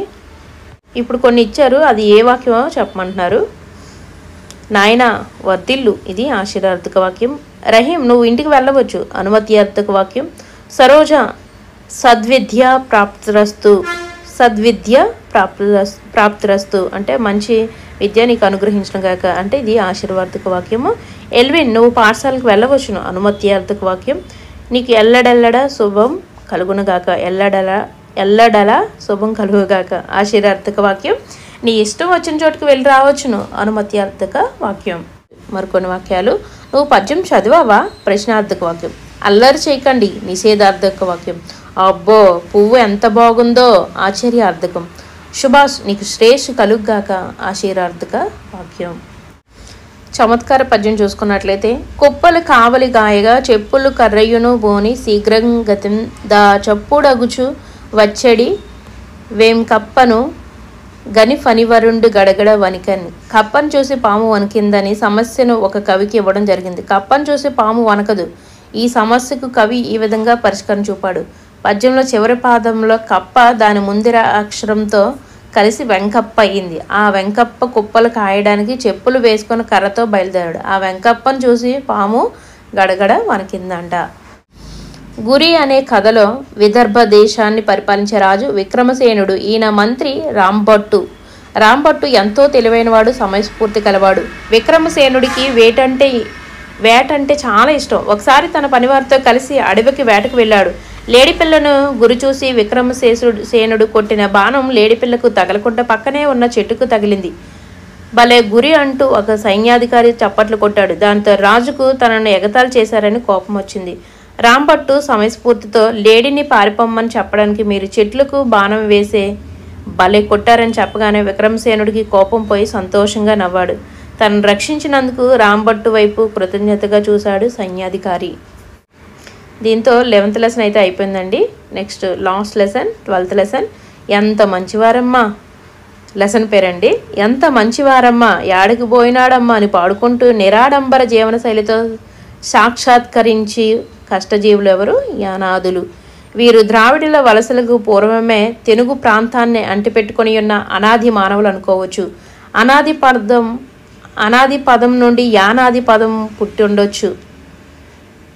దక్షిణాన పొన్నేరు తమిళనాడు, ఉత్తరాన కృష్ణ ఆంధ్రప్రదేశ్, మధ్య ప్రాంతమే యానాదుల తొలి స్థానం. దేశం యొక్క ధాన్య రాసులు ఎలుకలు నశింప చేయకుండా లక్షల సంవత్సరాల నుండి నిరంతరం కష్టపడుతున్న కష్టజీవులు యానాదులు. దక్షిణ దేశపు అందరిలోకి యానాదులే అందగాళ్ళని అనిపిస్తే అందుకు కినియు బనిలేదు. వైద్యులు మూలికలు యానాదుల ద్వారానే సమకూర్చుకుంటారు. కొండ కషాయాలు మూలికలు వీరి ఔషధాలు. యానాదులు అల్ప సంతోషి అవడం వలన వారి జీవితంలో నిరాశ నిస్పృహాలు ఈర్ష్య ద్వేషాలు అసూయ కనిపించవు. పస్తుకు పండకు అంత భేదం లేకపోవడమే యానాదుల జీవయాత్రకు ఊతకర్ర. యానాదులు మితభాషి, యానాదులు ఏకభక్తులు. మాంసాహారంతో పాటు ఆకుకూరలు ఆహారంలో భాగంగా తినేవారు. యానాదులు తినే పండ్లు కలే పండ్లు, నాగజెముడు, బిక్కి పండ్లు. యానాదులకు ఉగ్గుపాలతో అలవాటైన సుగుణము, మొగమాటము. యానాదులు ప్రదర్శించే యక్షగానం గ్రామీణులను బాగా ఆకర్షిస్తుంది. యానాదుల భాగవతం చూడడానికి 5-6 మైళ్ళ నుండి జనం వస్తారు. స్త్రీ వేషాలు మగవారే ధరిస్తారు. యానాది స్త్రీలు పాటలు బాగా పాడుతారు. నెక్స్ట్, స్త్రీ పాటలను వస్తా పదర రస్తా పనికి. స్త్రీ పాటలను వస్తా పదర రస్తా పనికి అని మొదలుపెట్టి ధనము దాచుట దొంగతనము అనే పాటను ముగిస్తారు. యానాదుల దైవం వెంకటేశ్వర్లు. ఈయన టెంకాయలతో తులసి దళాలతో చులకనగా తృప్తి పడతాడని వీరి ఉద్దేశం.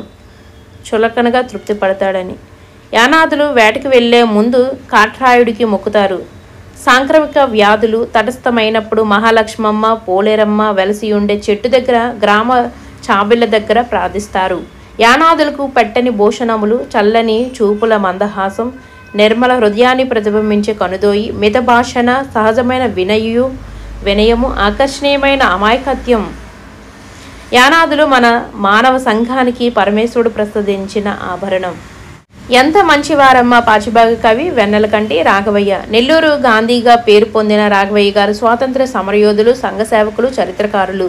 స్వాతంత్ర సమరంలో సహాయ నిరాకరణ ఉద్యమంలో పాల్గొని 21 నెలలు జైలు శిక్ష అనుభవించారు. వీరిని 1973లో భారత ప్రభుత్వం పద్మభూషణ్ ఇచ్చి గౌరవించింది. యానాదులు భారతదేశంలో ఆదివాసులు వంటి 22 పుస్తకాలు రాశారు. ఈయన తెలుగులో అడవి పువ్వులు, నాగులు, చెంచులు, సంచార జాతులు వంటి 10 పుస్తకాలు రాశారు. దీంతో 12th లెసన్ కంప్లీట్ అయిపోయిందండి. నెక్స్ట్ అయితే అర్థాలు అవి ఉన్నాయి. 10th వరకు అర్థాలన్నీ ఒక వీడియోలో, అలాగే పర్యాయ పదాలు, అలాగే నానార్థాలు ఇలా డివైడ్ చేసుకుంటూ 3rd to 10th వరకు అయితే వీడియోస్ రూపంలో అయితే ఇవ్వడం జరుగుతుంది.